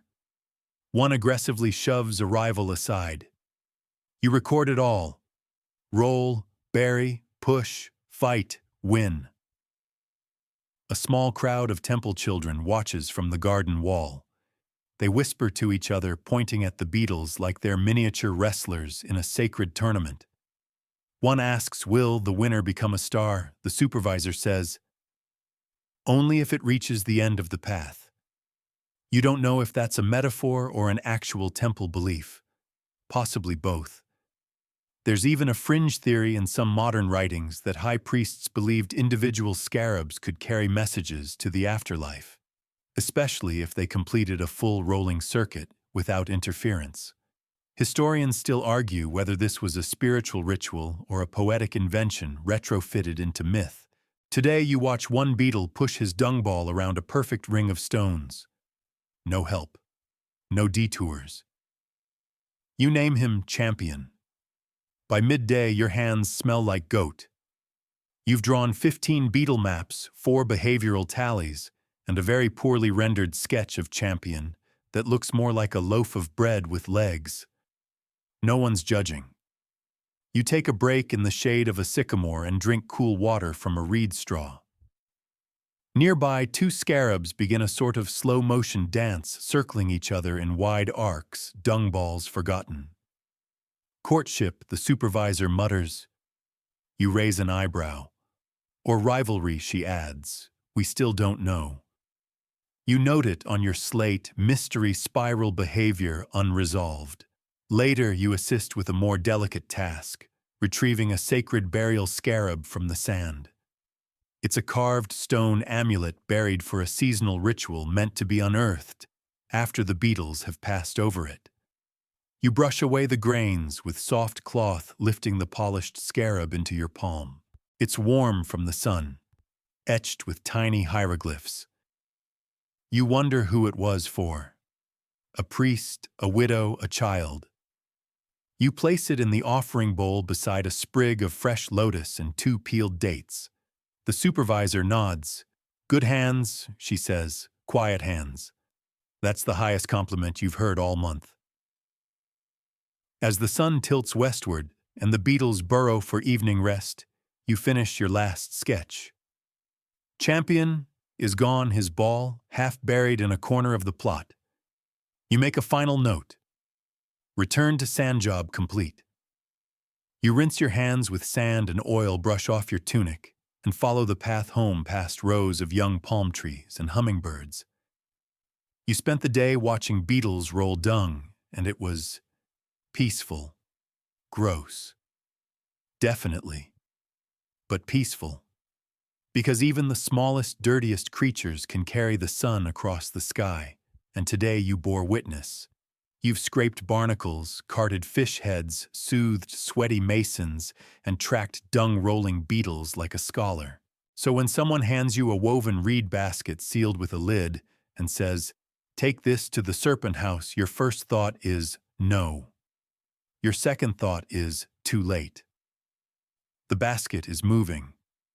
You carry it through the maze of temple corridors, passing shadowy alcoves and narrow passageways that smell like dry earth and bitter herbs. The guards nod as you pass, but none of them offer to help. That alone tells you enough. At the end of the passage is a small stone chamber, low ceiling, no windows, just 2 torches burning with thick greenish smoke, and a reed curtain barely holding back the hot air inside. You step through and meet the keeper of snakes. He's older than the pyramids, or at least looks it. Wrinkled, leathery, with eyes that never blink and hands that move like water. He motions for you to set the basket down. "Sit," he rasps. You do. He lifts the lid. Inside is a cobra, coiled, awake, watching. Your body goes stiff. Your heart forgets how to beat. "Not full grown," he mutters, "but hungry." You blink. The snake rises slightly. Hood flares. Tongue flicks. You try not to scream. The keeper reaches out with a hooked bronze rod and gently taps the basket's rim. The cobra slides forward, then slithers up the rod with terrifying grace, wraps around his arm and lets him hold it like a piece of jewelry. "Your job today," he says, "is milking. You are certain you misheard. Venom extraction," he clarifies. "Used for antidotes and for rituals. We also coat arrowheads with it. Keeps the enemy's afterlife interesting." He gestures to a clay station, small jars with wax lids, thin glass tubes, a rack of curved sticks, and a line of very sharp teeth sketches drawn on papyrus. You're handed a heavy glove, a thick cloth, and a hollow reed with a catch bulb on one end. The keeper lifts the cobra and guides its fangs toward the reed, pressing gently behind the head. The snake hisses. A single drop of yellow liquid oozes from each fang into the catch bulb. He hands you a second reed. Your turn. You hesitate. The cobra shifts in his grip, tongue dancing. You reach out slowly, trying not to shake, and position the reed over the mouth. The fangs nick it. The venom collects in a tiny bubble at the end. You cap it. Set it aside. Exhale. That's one, he says. You repeat the process with 2 more snakes, each one somehow more agitated than the last. One flings its head mid-milk and sprays a drop onto your arm. The keeper immediately dabs it with a cloth soaked in palm oil and natron. Lucky, he grunts. Could have been your eye. There's a long silence after that. You learn how to label jars, noting species and potency. You clean old venom off reed tubes with ash and salt water. You prep baskets with moss lining to calm the serpents before handling. You don't speak unless spoken to. The snakes don't like chatter. Around midday, a priest arrives requesting fresh cobra venom for a purification rite. He receives a sealed jar with gold twine. As he leaves, you ask carefully what kind of ritual requires snake venom. Protection, the keeper says. Sometimes offense. Sometimes dreams. You don't ask more. There's a fringe belief rarely spoken that cobra venom used in minute doses, burned or brewed, could produce visions. Whether hallucinations, spiritual communing, or simply hallucination by poison, no one agrees. The keeper says nothing, just grinds herbs in a stone bowl and hums. Later, you assist with feeding. Dead mice held by the tail with long bone tongs lowered into each basket. Some snakes strike instantly. Others ignore the offering for minutes before striking with terrifying speed. One constrictor crushes its meal so violently the bones snap audibly. Never feed with your hand, the keeper says. They remember. You believe him. As the sun sets, the snakes grow sluggish.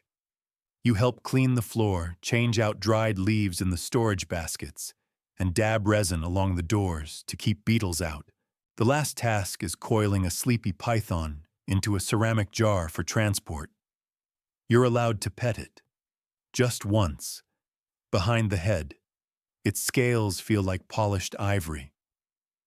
Tomorrow the keeper says we handle the 2-headed one. You don't sleep that night, but you dream of hissing and tongues and yellow eyes watching you from behind the torchlight. And you wake knowing this, you faced a cobra. You harvested its poison, and you lived. It's a disgusting job, but it just might save someone, or doom someone. Either way, that part's not your concern. You're starting to think Egypt doesn't want you to smell nice. Because just when your skin finally stops reeking of snake musk and powdered beetle, your next assignment involves the most ironic task, yet making perfume. You report to a shaded workshop behind a noble estate where the air swirls with a strange blend of jasmine, burnt wood, sweat, and something like boiled socks. A perfumer greets you with stained hands and puffy eyes. She waves you toward the bench. Start grinding, she says. We've got 4 stink lords to save today. She gestures toward a pile of ingredients: myrrh, resin-crushed cinnamon bark, frankincense, tears, old date paste, honey wax, and something pale and lumpy sitting in a clay bowl. What's this, you ask? Goose-fat, she replies, not looking up. Base oil. You grimace. She adds, don't worry, it's been filtered. You're not reassured. Ancient Egyptian perfume making was both high art and serious medicine. Everyone wore scent: men, women, priests, dancers, even mummies. It wasn't just vanity. With the relentless heat, sweat was a national pastime. Perfume was defense declaration and sometimes disguise. And right now, your job is to make it. You start by pounding herbs in a shallow mortar carved from basalt. Your fingers go numb from the vibration. Then you add melted goose-fat, slowly blending the paste into a smooth golden mixture. It smells not terrible until the second batch. Temple Ward sent your boss says, High Priest has been giving off corpse this week. Needs layering. She hands you a cloth pouch labeled with a bird glyph. Inside powdered lily root, dried mint, and fermented civet paste. Yes, civet. From a gland. You don't ask where on the animal. You mix it in, and the smell changes instantly, richer, deeper. But still with a faint undercurrent of something that probably shouldn't be in your nose. By mid-morning, you've prepared 5 scent bases. Then comes the most delicate part, aging. Each blend is poured into a narrow-necked alabaster jar sealed with beeswax and buried partway in a sand-filled box to keep it cool. Some scents need a day, others a month. One the perfumer says has been curing for 9 years. You ask if that's normal. She snorts. No, but it smells like the gods' tears now. Between batches, you're assigned to the client counter where noblemen and women arrive to test perfumes and complain about their body odor. The first client is a scribe who smells like ink and goat. You offer him a blend of cardamom, coriander, and lotus resin. He dabs it on sniffs and mutters, too floral. Next, a noblewoman who smells like nothing, which is suspicious. She demands a scent that makes me smell like gold and fire. You hand her a vial of spiced cedar and amber. She approves. You breathe for the first time in an hour. But then comes him, the nobleman no one wants to touch. Even the perfumer winces. He walks in like he owns the place and smells like he hasn't bathed since the last dynasty. Your boss hands you a cloth and says, layer it. Fast. You rub him down at arm's length with a base of vinegar and mint ash, then follow it with a balm of honey wax, lavender, and myrrh. He lifts his arms. You almost pass out. By the time you finish, he smells only slightly better than before, but now it's intentional. He tips you a fig. You try to smile. There's even a brief crisis when a bottle explodes in the heat, an aging lotus blend that hadn't been sealed properly. It sends a cloud of fermented floral gas across the shop. You and the perfumer spend 20 minutes coughing and muttering prayers to Nefertum, god of perfume. Some fringe records claim ancient perfumers used crocodile dung in rare erotic blends. Whether that's true or just slander from rival houses, historians still debate. Today, you're thankful the worst you're working with is goat grease and stale musk. By late afternoon, your hands are permanently oily. Your tunic is stained with spices, and you're carrying a tray of samples to be delivered to the noble baths. The sun hangs low over the garden as you walk. Birds trill. Your nose is confused. You smell 10 different things at once: sandalwood, lemon rind, burning leaves, and your own sweat underneath it all. But for the first time in days, you don't recoil from your scent. You made something sweet today, something powerful, something that hides the worst parts of life behind a veil of flowers and firewood. And tomorrow, when that nobleman walks into court, no one will know what he really smells like. Because of you. You've started rating your assignments on a personal scale. At the top, things that smell mostly like herbs and don't try to kill you. At the bottom, anything involving teeth, tailpipes, or dung. Today, you're handed a sickle. That's a good sign. Until someone points toward the distant edge of the marshes and says, Papyrus Grove. You're cutting reeds. Wear something thick. Thick. That's when you notice the other's workers in long sleeves and heavy neck wraps despite the heat. One is smearing something oily on his arms. You lean closer. Bug balm, he mutters. Unless you like being a blood buffet. You don't. The walk to the marsh takes an hour. You follow a reed-lined canal, the air growing thick with moisture, and the constant hum of insects. By the time you reach the grove, you're already sweating, and the buzzing has grown deafening. The papyrus fields are beautiful, towering green stalks with white tufted tops that sway in the breeze like dancers. But make no mistake, this is a battlefield. Mosquitoes, midges, gnats, something with stripes and ambition. They find you immediately, you slap. They return, you slap again. They multiply. Don't waste energy, the overseer says, handing you a leather-wrapped sickle. Move, cut, stack, bleed later. You begin. Papyrus isn't soft. It fights back, each stalk tough and fibrous, slicing your hands with paper-thin cuts if you're not careful. You swing low, slice a handful of stalks near the base, bundle them and move on. The water beneath your feet squelches. You're ankle-deep in swamp. Something nibbles your toe. You choose not to look. The goal is to harvest the young stalks, green, pliable, perfect for scroll-making, basket-weaving sandals or temple mats. You carry your bundles to a shaded table and help strip the outer layers, revealing the pale inner flesh. This gets sliced thin, pressed flat, and dried. Later, it will become writing material. Today, it's sticky and attracts ants. Lots of ants. One crawls up your sleeve. You remove your sleeve. The overseer offers a bit of resin paste to rub on exposed skin. It smells like old garlic and burnt pine. It mostly works. You work until midday, then pause for water and salted figs. The man next to you, older, hunched.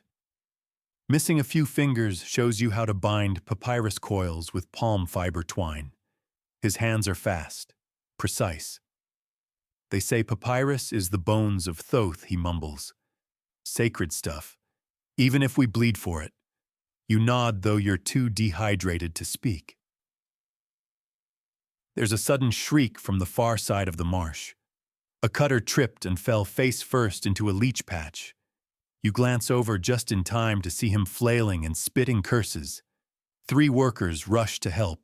You add that to your list of reasons never to sit down. There's also the heat. Swamp heat is different. It presses from all directions. Your tunic is soaked. Your hair drips. Your hands are too wet to grip the sickle properly, so you wrap them in spare linen. Some ancient records speak of papyrus cutters with short lifespans, more likely to die of infection, snakebite, or fever than age. Whether exaggerated or not, historians still debate. Today, you believe it. By late afternoon, your legs are covered in bites. You've harvested 3 armfuls of stalks, stripped 2 baskets worth of pulp, and ruined a pair of sandals that weren't yours to begin with. The sun shifts golden. The insects finally quiet. You sit on a flat rock and stare out at the swaying field. It's peaceful now, haunting even. The reeds whisper. The frogs sing. A heron glides low over the water. You reach into your pack and pull out a scrap of dried papyrus. You borrow a twig and smear some dark pulp across it, drawing a crude beetle just like Champion from your scarab-watching day. The old man beside you peers over. Not bad, he says. You nod. Not good either. He grins. Still better than cutting. You laugh even though your arms feel like twigs and your neck has doubled in size from bug bites. You bundle your last load and head back toward the city, limping slightly. As you go, you pass scribes under a fig tree debating the layout of a new temple scroll. They don't look at you, but tomorrow they'll write on something you bled for. And that's enough. You gave them bones today. Bones of Thoth. Your skin will itch for a week, but the words, they'll last centuries. You thought your bug bites were your worst problem. You were wrong, because today you're woken at dawn and handed a black robe, a clay bowl of ash, and a handkerchief soaked in onion water.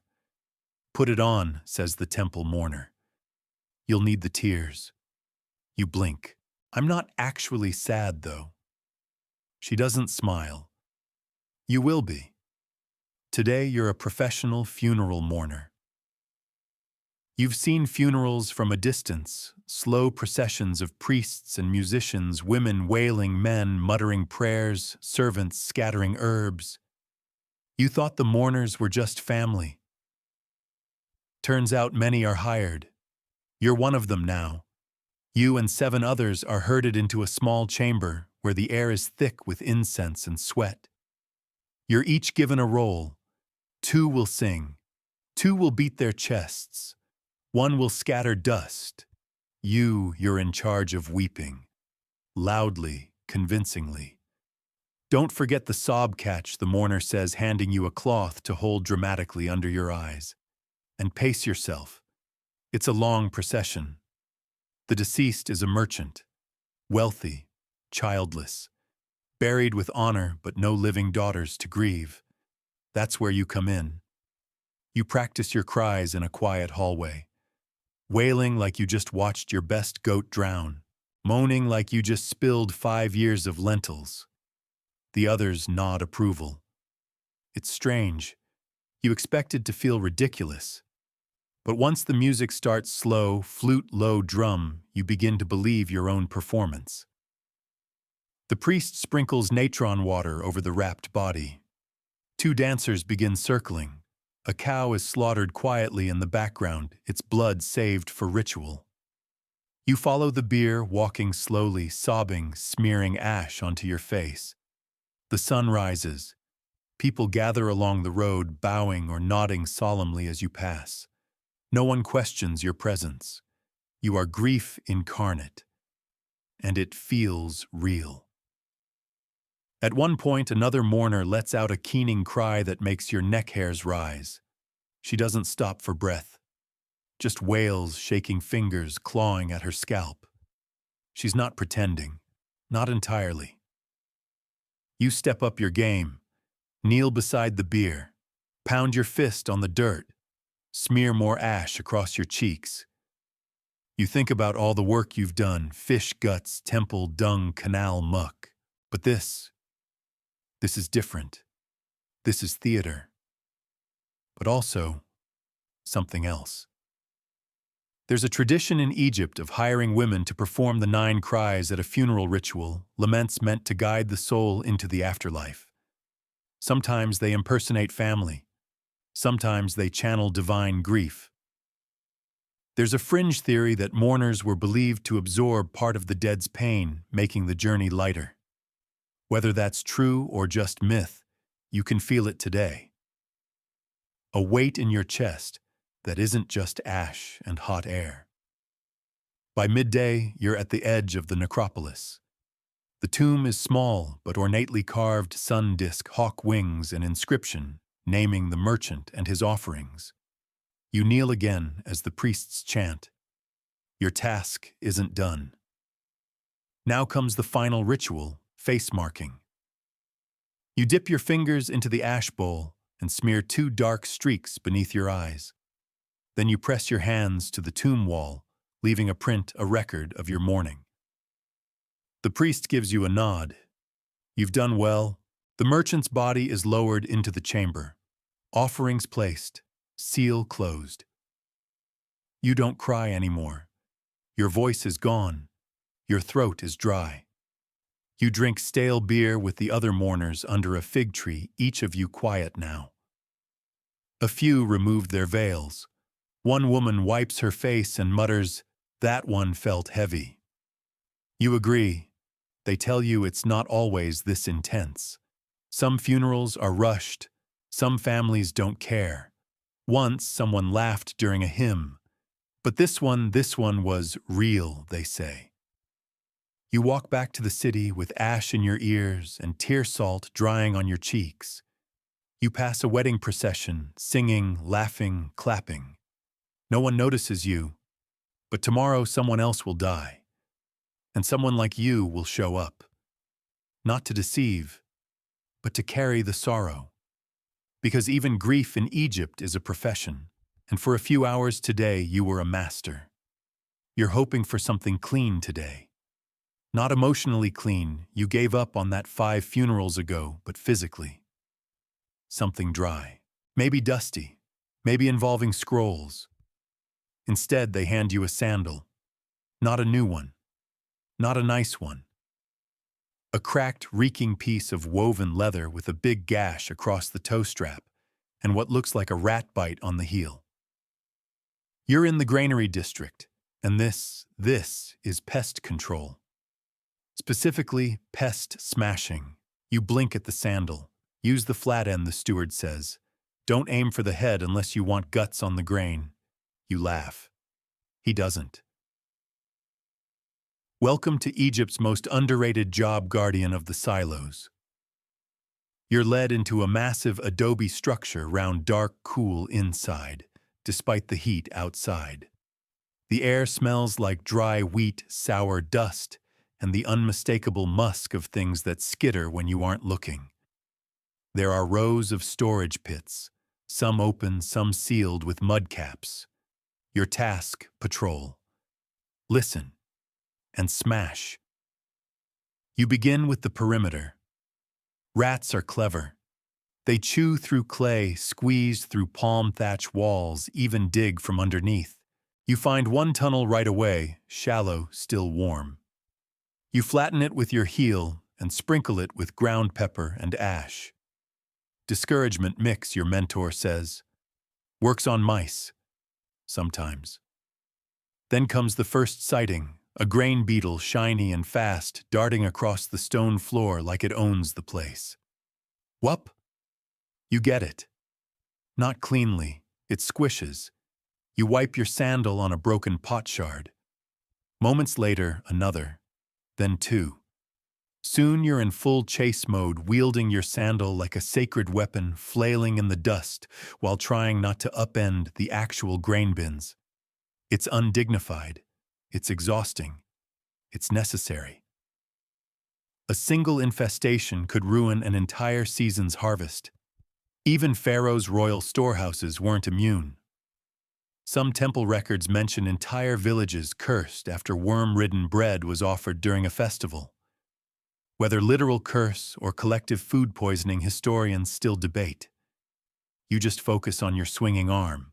Around mid-morning, you're sent to inspect the far bins, deep silos, where grain is kept for months at a time. The air down there is thick, musty. You descend with a torch, breathing shallowly. Inside, it's worse. You hear skittering.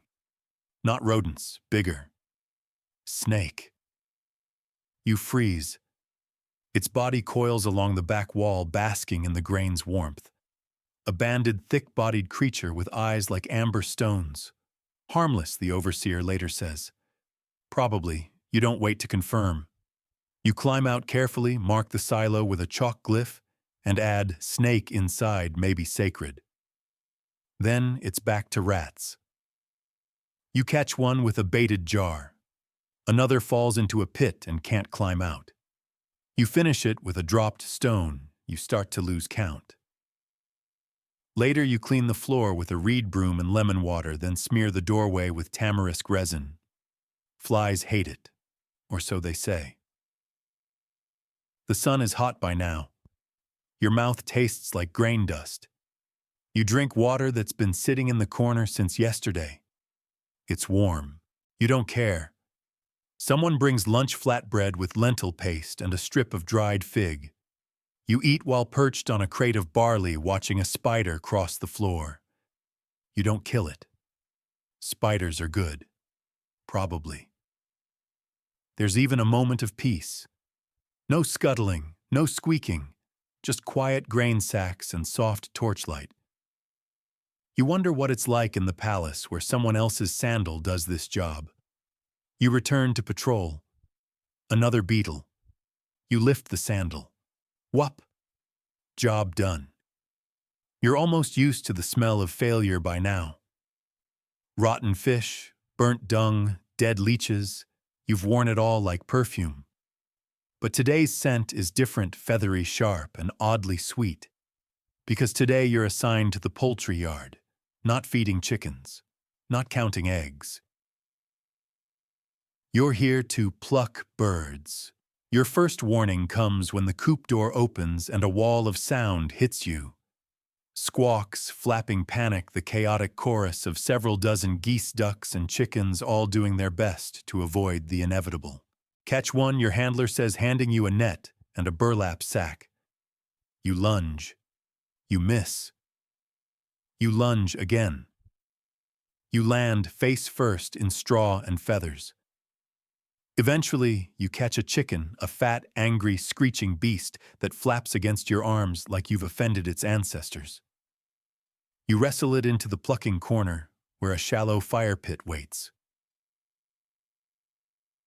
The bird is dispatched quickly, neck twisted with a sharp tug and a practiced hand. You try not to watch. You definitely try not to gag. Then it's into a pot of hot water. Just a few seconds.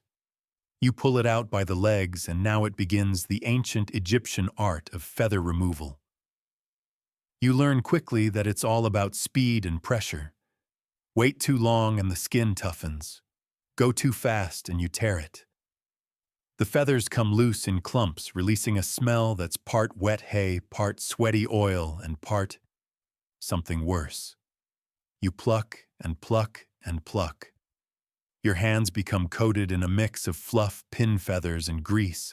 It clings to your arms, your tunic, your face. You breathe in a puff of down and sneeze hard enough to scare another chicken halfway across the yard. Ancient Egyptians ate a lot of poultry, geese, ducks, quail, pigeons. Tomb paintings show banquets with piles of roast birds, golden and juicy. But no painting ever shows this part. The soaking, the plucking, the singeing. You move to the next bird, then the next. By midday, you've stripped a dozen fowls. Your hands are raw, your nails packed with gunk. You've developed a sixth sense for feather clusters and a seventh for imminent poop. Because yes, sometimes they relieve themselves during the process, even after death. There's no escaping it.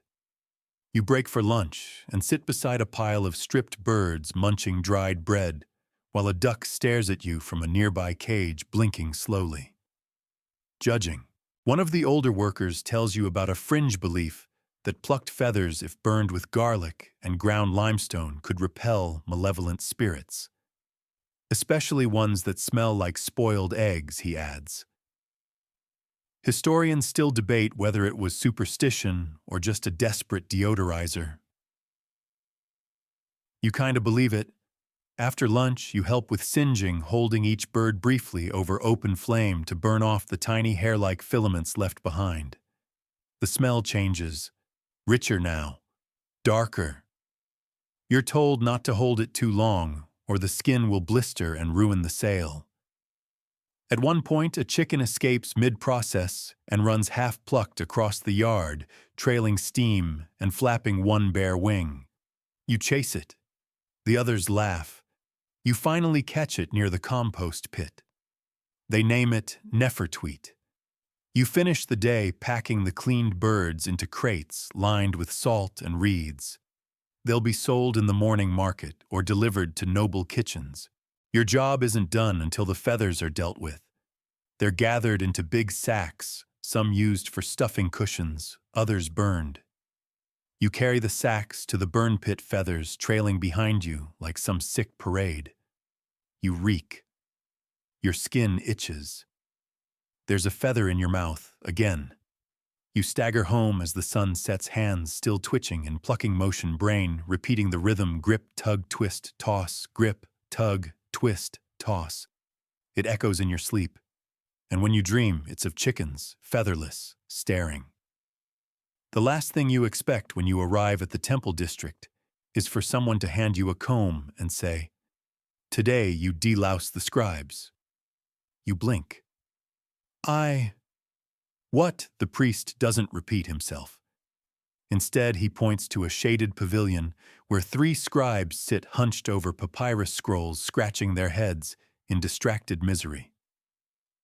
Sacred texts require a clean head, he says. They don't have time to bathe. You don't either, apparently. And so begins your day as an ancient Egyptian nit-picker. Not in the metaphorical sense. This is literal. Live lice, real scalps, comb in hand. Disgust optional. The scribes, to their credit, don't object. They're too exhausted. Their fingers are stained with ink, their eyes bleary from days of copying hymns, harvest logs, and royal tax declarations. One is muttering fractions under his breath like an incantation. You begin with the youngest. He kneels before you, robe open at the back, revealing a sweaty, flaky scalp. You part his hair with the ivory comb and get to work. Within seconds, there it is, a squirming, six-legged speck.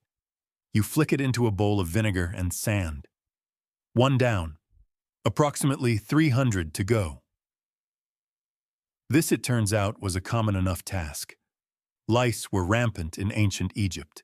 Shaving the head helped, but not everyone could go fully bald, especially temple scribes, who needed to retain a certain amount of hair to maintain ritual purity and protect the scalp from sunburn under the open colonnades. So instead, they had lice pickers, usually young, usually silent. You pick and pick and pick. There's something meditative about it if you ignore the tiny corpses collecting in your bowl. The comb drags through the hair with a dry rasp. You find nits clinging to the roots, white and stubborn. They take longer. You develop a system: part, scrape, flick, rinse the comb, repeat, part, scrape, flick. You do this for hours. The scribes barely speak. One snores slightly. Another winces when you tug too hard near the ear. You apologize. He grunts. You break for lunch a lentil cake and a handful of dried berries. You sit beside a temple column, watching pigeons strut between sandstone cracks, wondering if they too carry lice. You wouldn't be surprised. After lunch, a priest brings out a jar of medicinal oil, thyme, garlic, and castor. You rub it gently into each scalp after delousing. It smells strong. One scribe sneezes for a full minute. There's a fringe belief among lower temple staff that certain oils could not only kill lice, but also quiet angry thoughts by calming the brain's heat. Whether this was psychological, spiritual, or just hopeful myth, historians still argue. Today, though, the scribes do seem calmer. You move on to the senior scribe. He's proud, reluctant, but he lets you work. You comb slowly, carefully. His scalp is cleaner than the others, but not spotless. You find a few eggs clinging behind the ears. He exhales sharply when you remove them. Afterward, he hands you a dried date from his satchel. It's slightly overripe. You eat it anyway. You've earned it. By mid-afternoon, your back aches. Your fingers are stiff, but the scribes are clean-oiled and visibly more relaxed. "Thank you," one mutters. "Now I can write about cattle without scratching like one." You smile. It's the closest you've come to a compliment all week. Before leaving, you wash your hands thoroughly with natron and lemon peel, then rinse your tools in hot water. The bowl of vinegar and sand is dumped into a compost pit far from the temple walls. Do not reuse, the priest warns, or you invite the same spirits back. You nod, not entirely sure if that's superstition or a hygiene warning. Either way, the bowl stays buried. As the sun drops behind the obelisks and the temple courtyard glows with fading gold, you walk home. Your tunic smells like garlic and scalp oil. Your comb hand is permanently curled. You may never look at another part in the hair without squinting, but tonight somewhere, a holy text will be copied without interruption. No scratching, no writhing, just silence. because of you. You're not sure if it's a reward or a punishment, but today you're being sent underground, literally. You report to the edge of a royal estate, where a low stone hatch opens into the earth. Two guards stand beside it, swatting flies and chewing reeds. One nods toward the steps. Cellar duty. Bring a torch. You descend. The air cools almost immediately, thick and damp with the scent of clay, stale beer, and ancient vegetables. You hear the faint drip of water echoing from somewhere unseen. Your footsteps slap against stone. A rat scurries across your path. You've arrived in Egypt's underground storage world, part pantry, part tomb, all mildew. A narrow corridor opens into several rooms, each lined with shelves, jars, crates, and bundles wrapped in reed rope. Some of the jars are sealed tight with wax. Others are open and attract insects. One has grown a fuzzy green film you try not to think about. Your task is simple: inventory and dispose. Not the good stuff, not the date wine or barley. You're here for the spoiled goods, the forgotten stock, the things so far gone that even the dogs won't sniff them. You begin with the fish room. Why is there a fish room underground? No one knows, but it reeks. You pry open a clay jar sealed with wax and immediately regret every decision you've ever made. The stench is like a punch to the throat, rancid fish oil vinegar, and something that smells suspiciously like rotting eggs. Fermented fish was common in ancient Egypt, used to make a pungent paste, similar to garum, that beloved ancient condiment of doom. The paste could last for months, or turn into weapon-grade slime. This one's slime. You haul the jar outside and dump it into a trench, already swarming with flies. The guards nod their approval. One holds his nose. Next comes the grain store. It's mostly intact, but you find several sacks chewed through by rats, their contents now crawling with weevils. You run your fingers through the top layer and lift out a single grain that twitches. Goodbye. Out it goes. You mark the sack with red chalk and drag it to the discard pile. This becomes a rhythm: open, sniff, inspect, reject. One jar of pickled onions actually hisses at you. You put the lid back and pretend it never happened. There's a fringe theory among modern scholars that ancient storage rooms were sometimes intentionally neglected as offerings to appease the spirits of decay. Leave something for the rot gods, and the rest of your pantry might stay clean. Whether that's truth or just ritualized laziness, historians still argue. Today, you leave a jar of moldy lentils untouched in a far corner, just in case. The wine cellar is next. You're excited until you realize you're not drinking. You're tasting for spoilage. You're handed a reed straw, a list, and a series of amphorae. The first tastes sour, the second burns, the third is actually fine. You pause. Sip again. It's not sweet, but it's not vinegar either. You write acceptable and move on, but not before tucking away a small cup's worth for later. Consider it hazard pay. Then come the onions, sweet gods, the onions, dozens of baskets, half of them slimy. A few have sprouted long white tendrils like skeletal fingers reaching toward the ceiling. You almost scream when one shifts, then realize a lizard is living inside. You leave them both alone.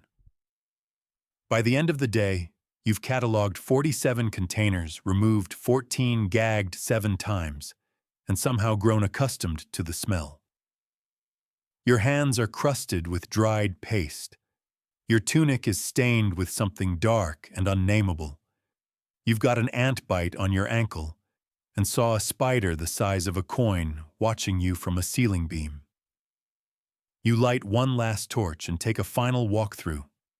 The air is quieter now. Cool. Still awful, but it feels less neglected. You hang your torch by the stairs and climb into daylight, blinking against the sun. A guard hands you a strip of salted meat and says, "You earned it." You chew slowly. It's tough, salty, slightly suspicious. You eat it anyway, because compared to what you just cleaned, it's practically ambrosia. You're beginning to think the gods have a sense of humor. Because today, after weeks of being neck-deep in fish guts, feathers, and fermented horrors, you're told your next job is pillow duty. You almost laugh. Then you see the pile. Stuffed linen bags bursting at the seams, some oozing odd tufts of fur, others yellowed with old sweat. You wrinkle your nose and take a cautious sniff. Yep, still disgusting. Royal guest house, the overseer says. They want everything restuffed and fresh. No fleas, no smells, no curses. You stare. Curses he doesn't answer. You begin by hauling the pillows outside into the courtyard, where the sun can do some of the work for you. Ancient Egyptians were masters of passive purification. Sunlight, natron, and smoke were the holy trinity of cleansing. You lay out each pillow on woven mats, then turn to the fire pit, where a small brazier is burning a blend of herbs, frankincense, thyme, and dried citrus peel. Smoke curls across the yard. It almost masks the scent of mildew. Almost.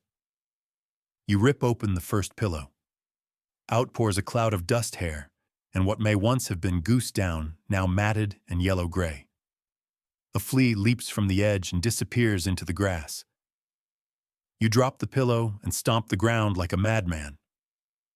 The overseer hands you a set of tools, flat-comb smoke funnel, and stiff reed brushes. Get every last thing out, he says. No spirits, no bugs, no bite marks. You ask if the spirits part is a metaphor. He just says, don't breathe too deep. You get to work. Each pillow is a horror show of old stuffing feathers, goat hair, dried reeds, even one with shaved palm bark, which is less soft and more like sleeping on kindling.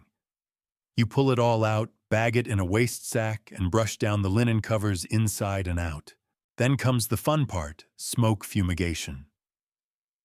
You insert the smoke funnel into the linen and slowly fill it with curling tendrils of herbal smoke.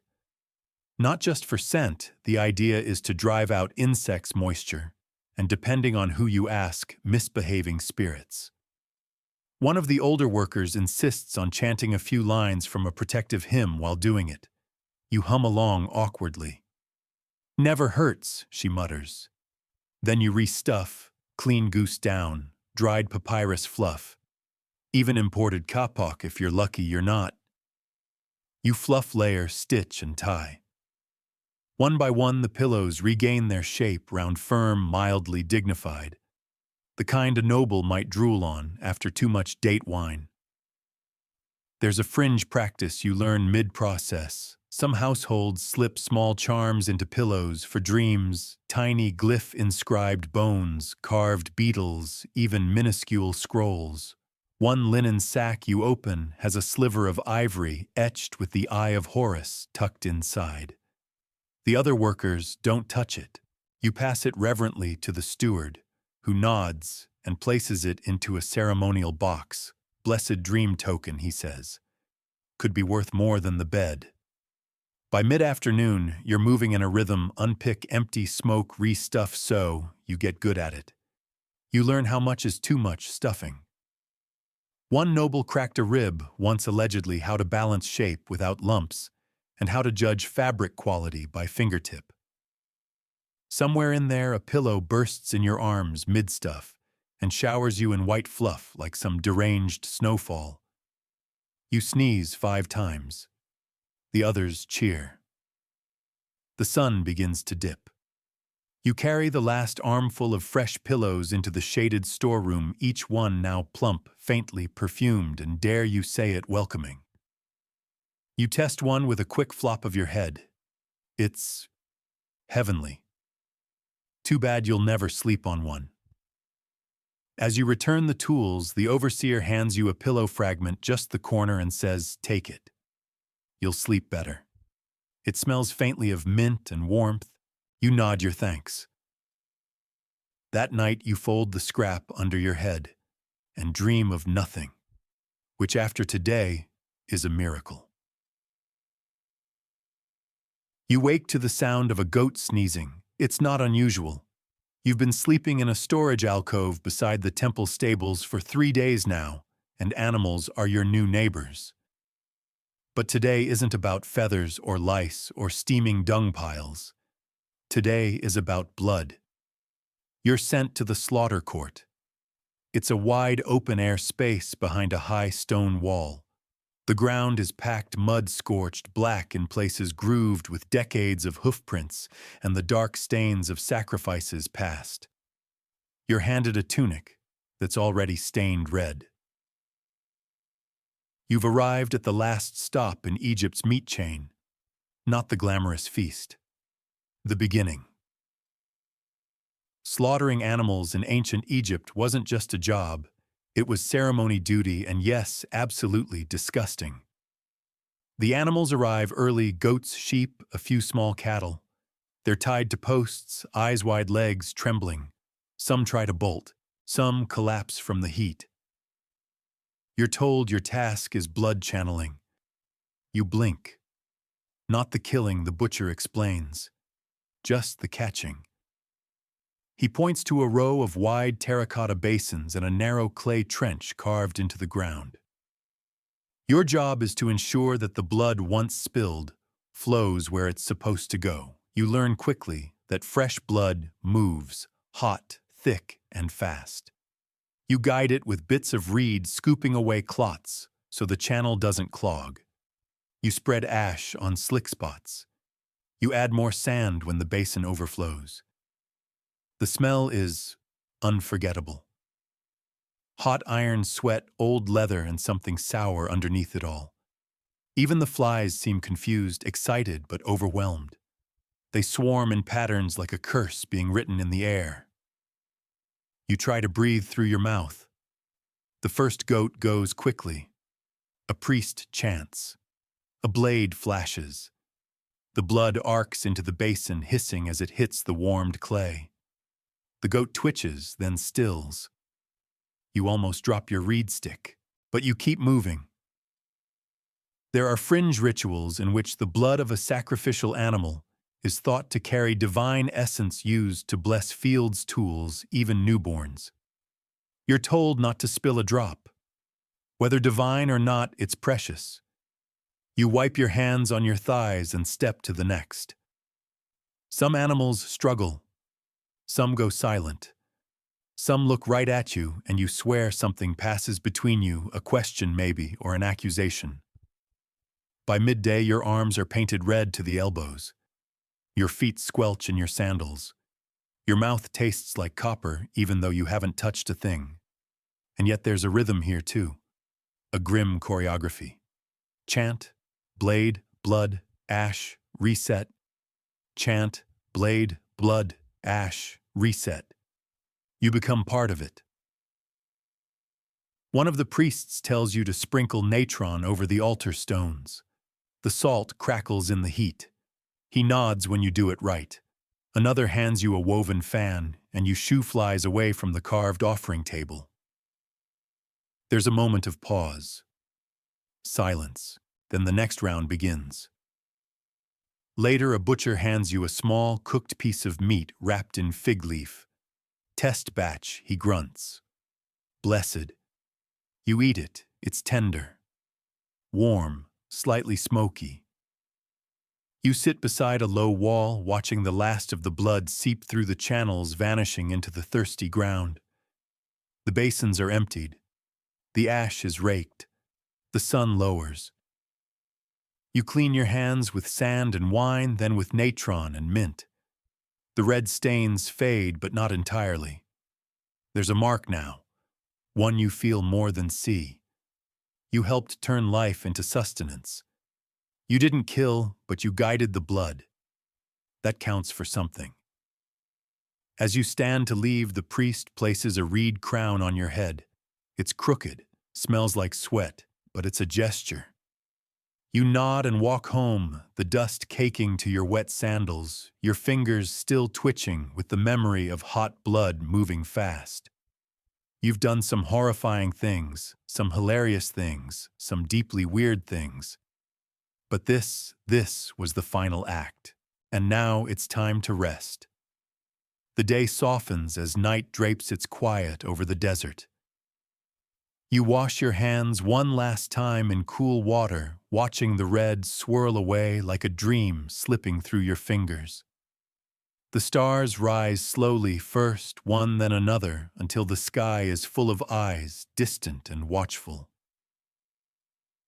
You find a spot on the roof, away from the city noise, where the air moves just enough to keep the flies away. The clay beneath you is still warm from the day, but fading. Everything is fading. The sounds of the slaughter court are behind you now. The cries of birds, the hiss of fire, the scraping of lice combs, all softened into memory. You close your eyes. Your body aches. Your hands are stained. Your soul is a little bent from what you've seen. But still, you made it. You were the unseen one, the quiet hand, the necessary shadow behind every bright ritual and polished statue. And now you're just a voice in the dark, exhaling slowly beneath a sky older than any pharaoh. You did your part. You bore the weight. You turned rot into ritual, and tomorrow no one will know your name. But they'll feel your work in clean streets, perfumed guests, smooth parchment, and safe bread. Sleep comes slowly, but it comes. The world turns beneath your head, and the gods, they are watching, not judging, just waiting. So rest now. You've earned it.